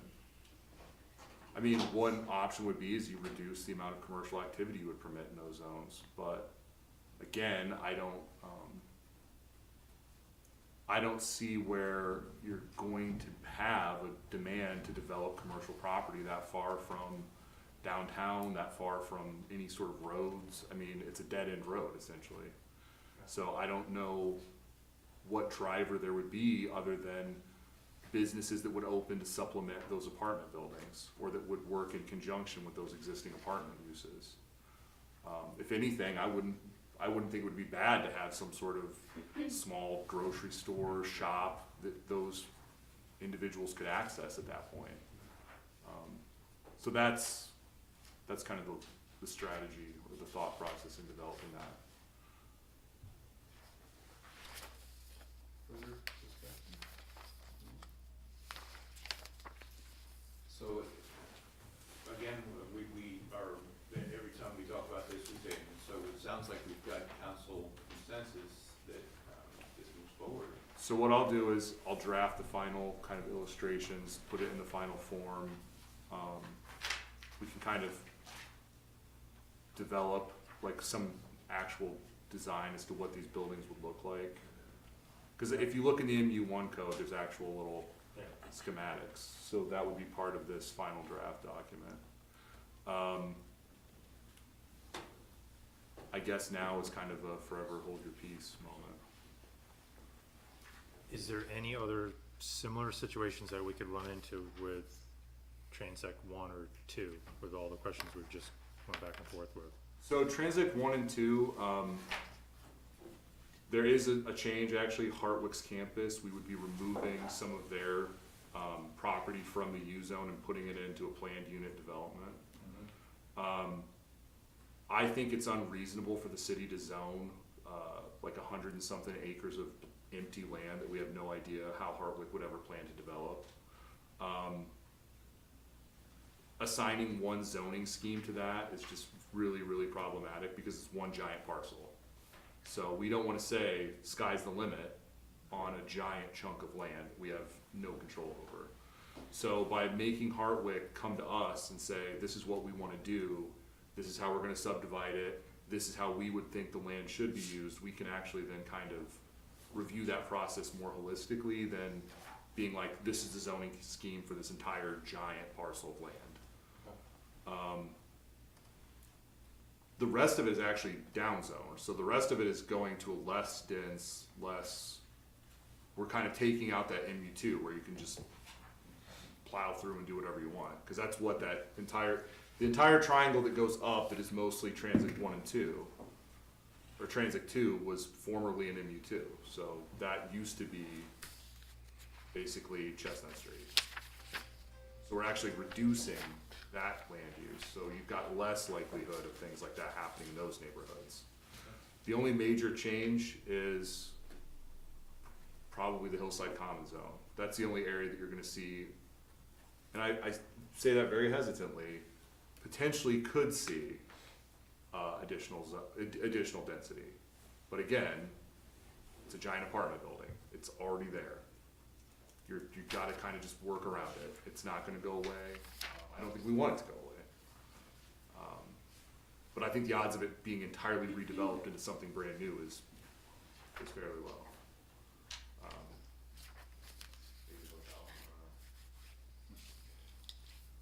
Can I ask a question about the percentage of short-term rentals? Because you had Yes. mentioned that, so it's in the code, in the proposed code, it's no more than 75% short-term rentals. I don't necessarily have a problem with that, I just kinda wanna tease out so that it's like, makes a lot of sense in my mind. What I'm thinking is like, kind of what's the point? Like, if I think about, say they have 100 units, are they, they're keeping 25 of them. That's not really like a dent in, are 25 units going to be filled year round and then 75 are short-term rental turnover? That just doesn't seem like a realistic, if it was, no, even then, I was thinking like a 4-unit apartment building, but I don't know. I don't know that it does anything, if that makes sense. I think it would either have to be like really restrictive or just not exist at all. Yeah, the intent is to discourage higher unit apartment buildings from just entirely evicting their tenants. So in a building with 25 units, 5 of them you can't just evict. But 20 you can. Yeah. The number seems really high if that's what we're trying to accomplish. Well, that's part of the discussion. That is why we're discussing this. Katie, what page or? Oh, I don't know, because I'm going off my memory. It's on the, I'm looking at the chart, Len, that's on here at the back. Oh, yeah, it is on the chart. It's at the bottom of the permitted table. use. Yeah. So if you look under U3,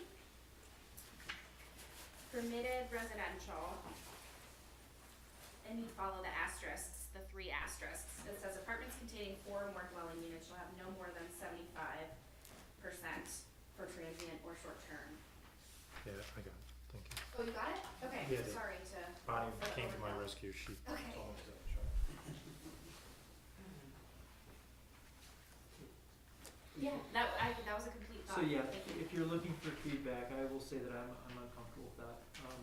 Just, especially in one particular case where in the area near Hillside Commons, where the other particular apartment building has, at this point I think it's, quite a few units. If that was to be 75% of those could be then short-term, I could see, I'd be concerned with what would happen to the residents and the impact it would have on them.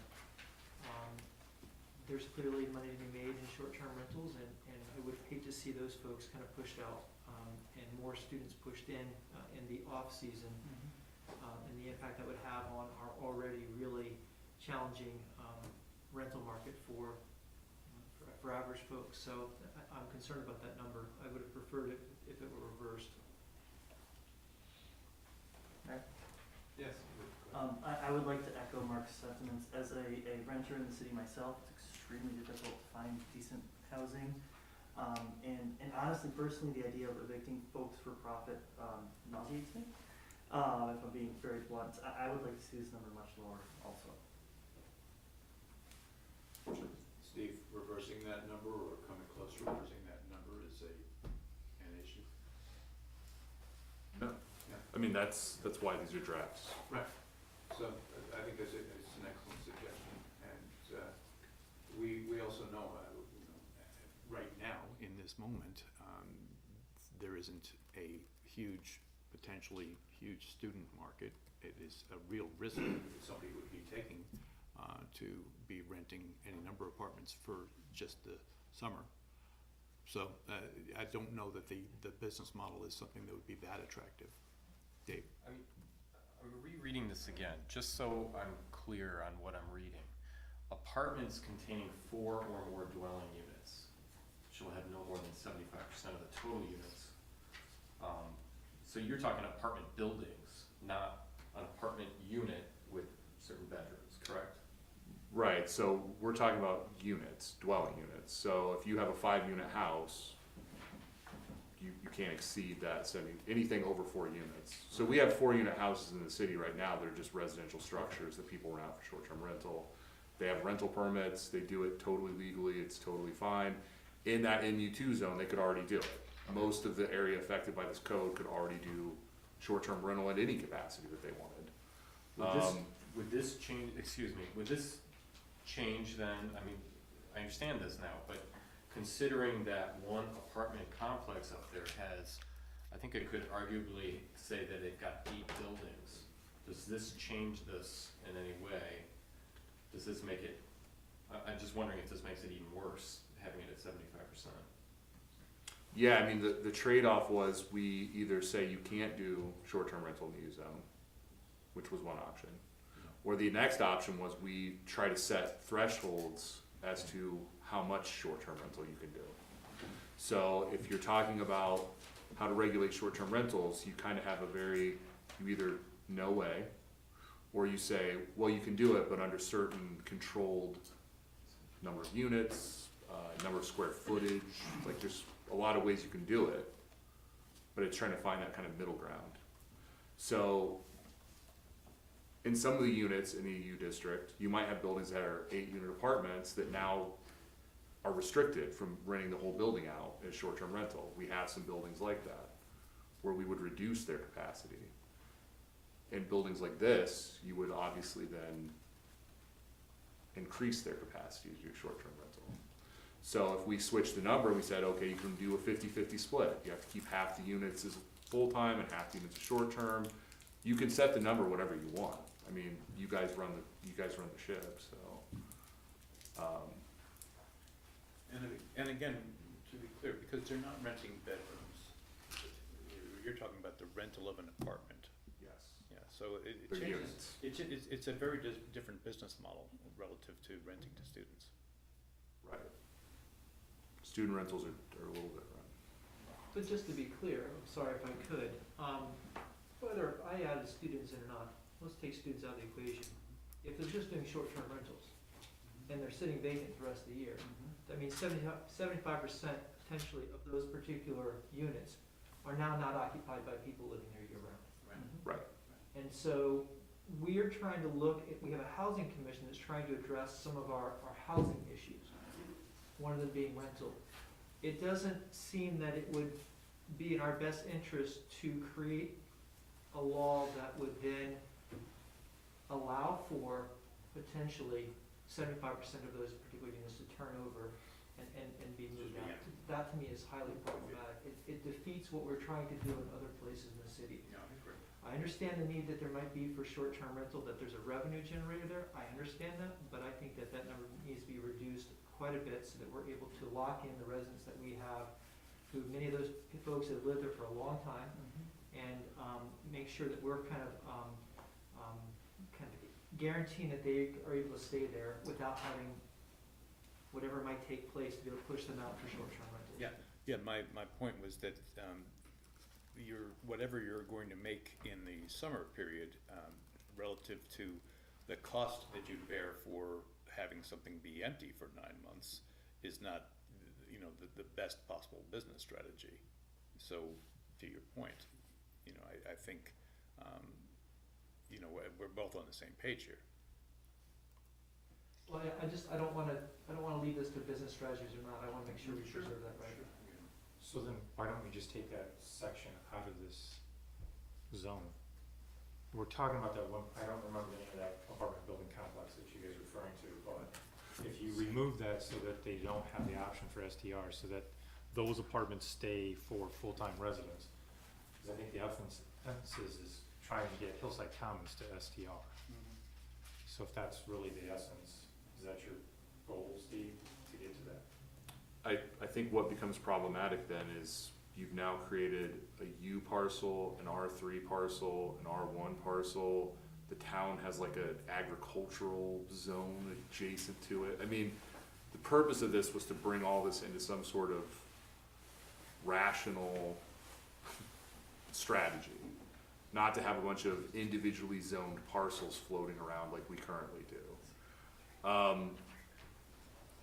A simple solution is reduce the number of the percentages so that there is some flexibility to do short-term rental while simultaneously not going at 75%. I mean, that's a placeholder number that was inserted into the code for discussion.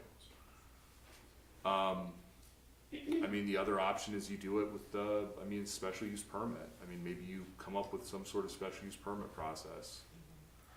But either way, I mean, you're always kind of measuring those. I just wanted to say, Mark said something that kind of took something in my brain that I had thought about, something else that we were talking about, which is that we established a housing commission to get more input on these types of issues. And so potentially making this decision without their input is not smart.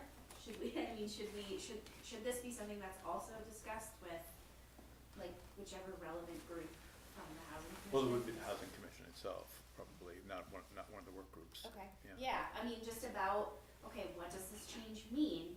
And, is this the direction that we wanna take these specific parcels?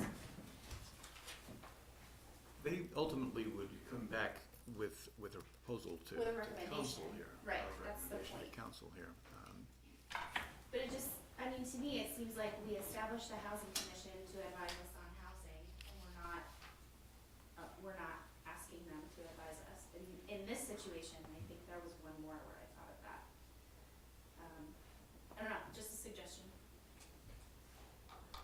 I would tend to agree. It's sitting here with council now. I mean, I appreciate that. I would actually like to hear what the housing commission said about this. I mean, they've been knee-deep into their activity for a while. And, there's a lot of information. I tried cramming through it. But it seems individuals that have been spending months on looking at the housing needs, to Mark's point, I don't wanna pass legislation that hurts folks that need apartments full-time.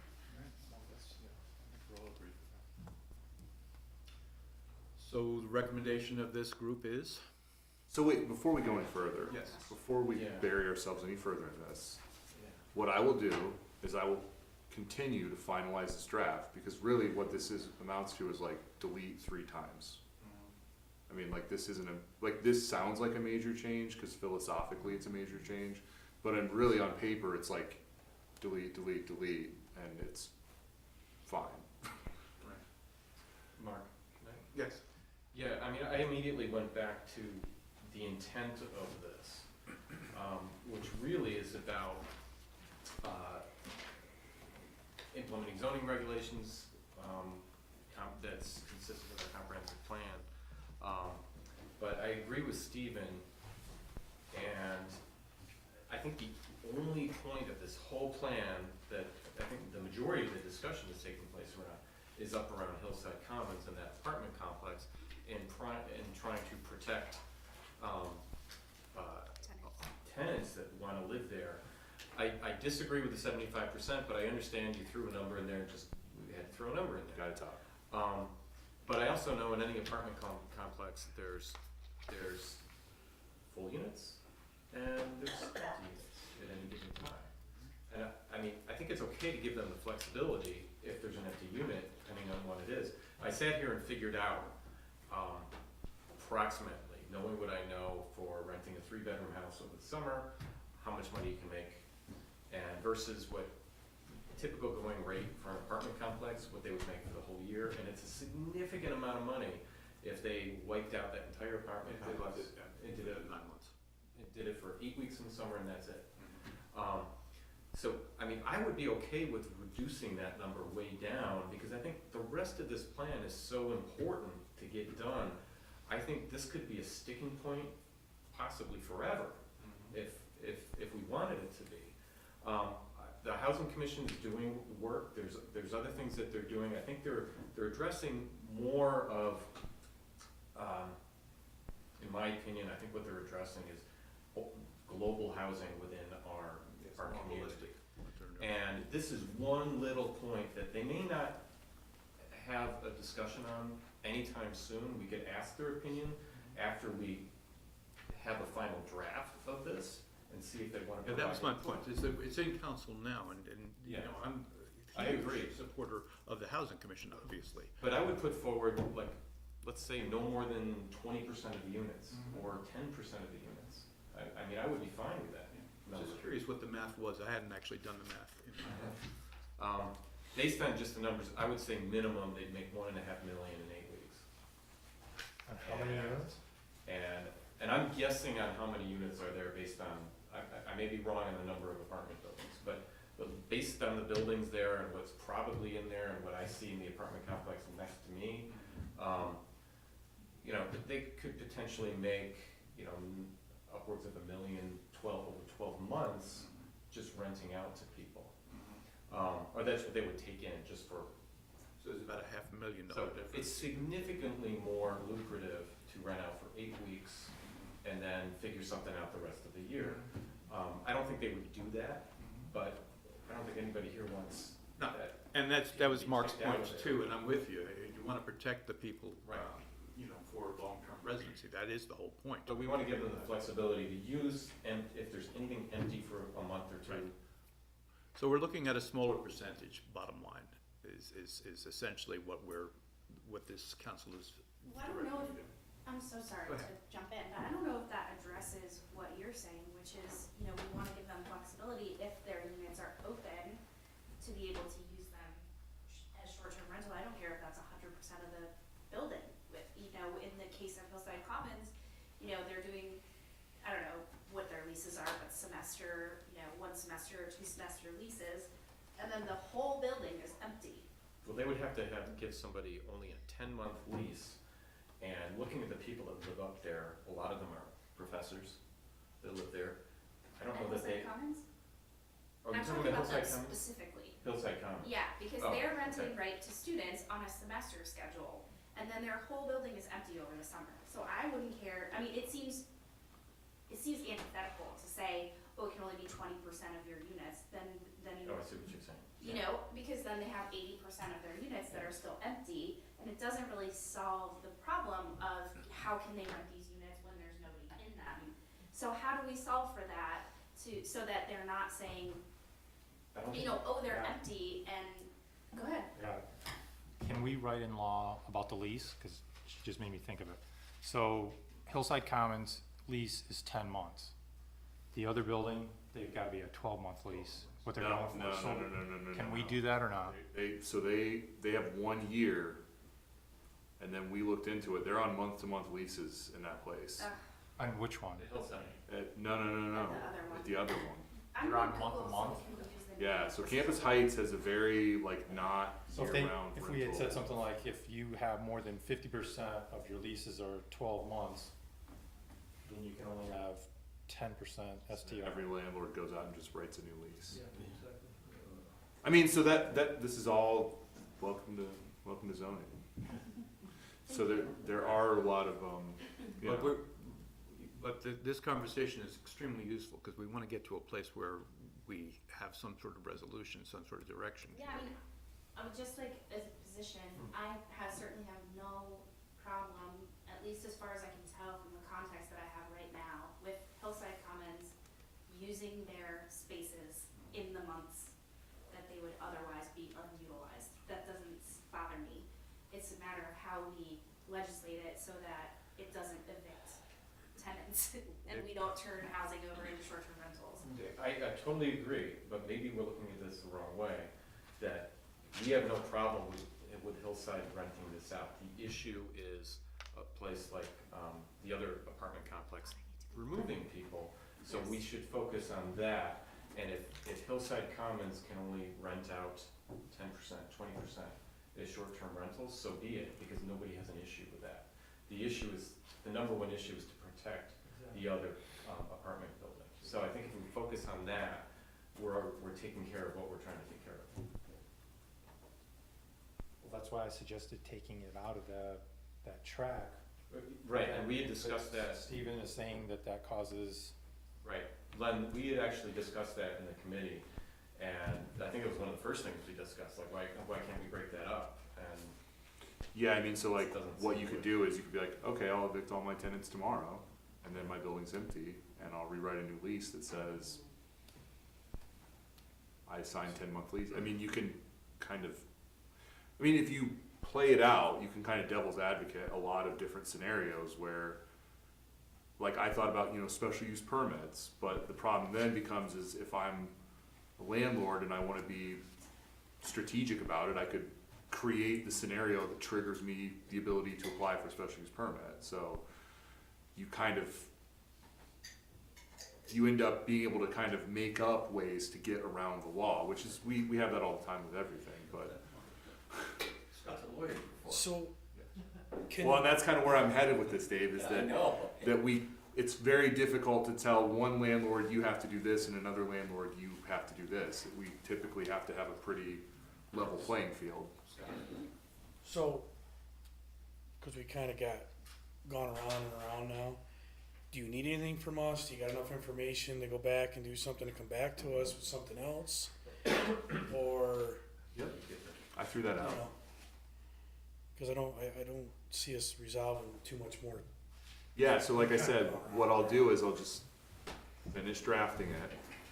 You guys can then churn around on the number a little more, or ask around, or look around, and then we'll have a final document that all I have to do is delete, and I can change 2 numbers, or change 1 asterisk, and then we'll be done. can we agree on a number now? Do we want to? Yeah, honestly, I'd like to see if we have, as we've got everybody here and we're all invested in it, we may be able to move this forward. Come on, Scott. Just, can I just say for the record that the name of the apartment building is Woodridge? Woodridge? Does that sound Woodridge. right? I'm not really sure we just should be calling out. Are you sure, Katie, it's going into the record? I know, I'm like, for the record, and then I forgot. It's Woodridge, for Woodridge, sure. okay. Yes. Thank you, Mayor. I'm not prepared to talk about a number now. There's a lot we need to consider. I'd like to do a little more research, a little more thinking. That certainly represents folks in my ward. I'd like to make sure that I'm representing that well, so. Sure. I'd be more prepared to try to do some thinking and do some outreach and see what we can come up with. I like the U zone in general. I think we're almost there. It's just that piece. Scott? Mark, I want to piggyback right on to what you just said. I think that's very fair, and I think due diligence and for your ward. And I'd like to maybe talk to you a little bit more, see what your ward needs before I make a decision. So, we're all, I think, everybody's looking to do the same thing, which is make sure that anybody that has an option of being able to rent long-term has that option to rent long-term and isn't forced out by other financial opportunities that may be seen by the landlords. On the other hand, and this is the issue, is that we definitely do want to see some of the pressure taken off of our center city neighborhoods relative to those, baseball cap rentals. And we have that option right now, so. All right, so Steve, you know where you're going with this. Okay, we have one more bit of additional business. You see at the bottom of your agenda, which is a 30-day notice to municipalities for the proposed licensure of Cured New York LLC to operate as a retail dispensary for cannabis on the property located at 174 Roundhouse Road in Oneonta, New York, and open this up for discussion. Or, yes, go ahead, Katie. Yeah, I have a question, which is about, first of all, thank you for waiting for this Yeah. entire time. So my question is on the New York State Office of Cannabis Management form, where it says, for delivery only purposes. Can you tell me what that means? Correct, I was gonna make a note on this. So this is not for a retail dispensary location. This Okay. is for a temporary only location, so Okay. not open to the public, nobody can come to our place of business. We're basically gonna be delivering from the hub to a at-home residence or a private business. Oh, But yeah, this is not for retail just yet. okay. So this is just approval for a temporary location for delivery, like a warehouse or a hub. Yeah, gotcha. Does Thank you. this mean if that situation changes, that that has to come back to the council? I'm not sure.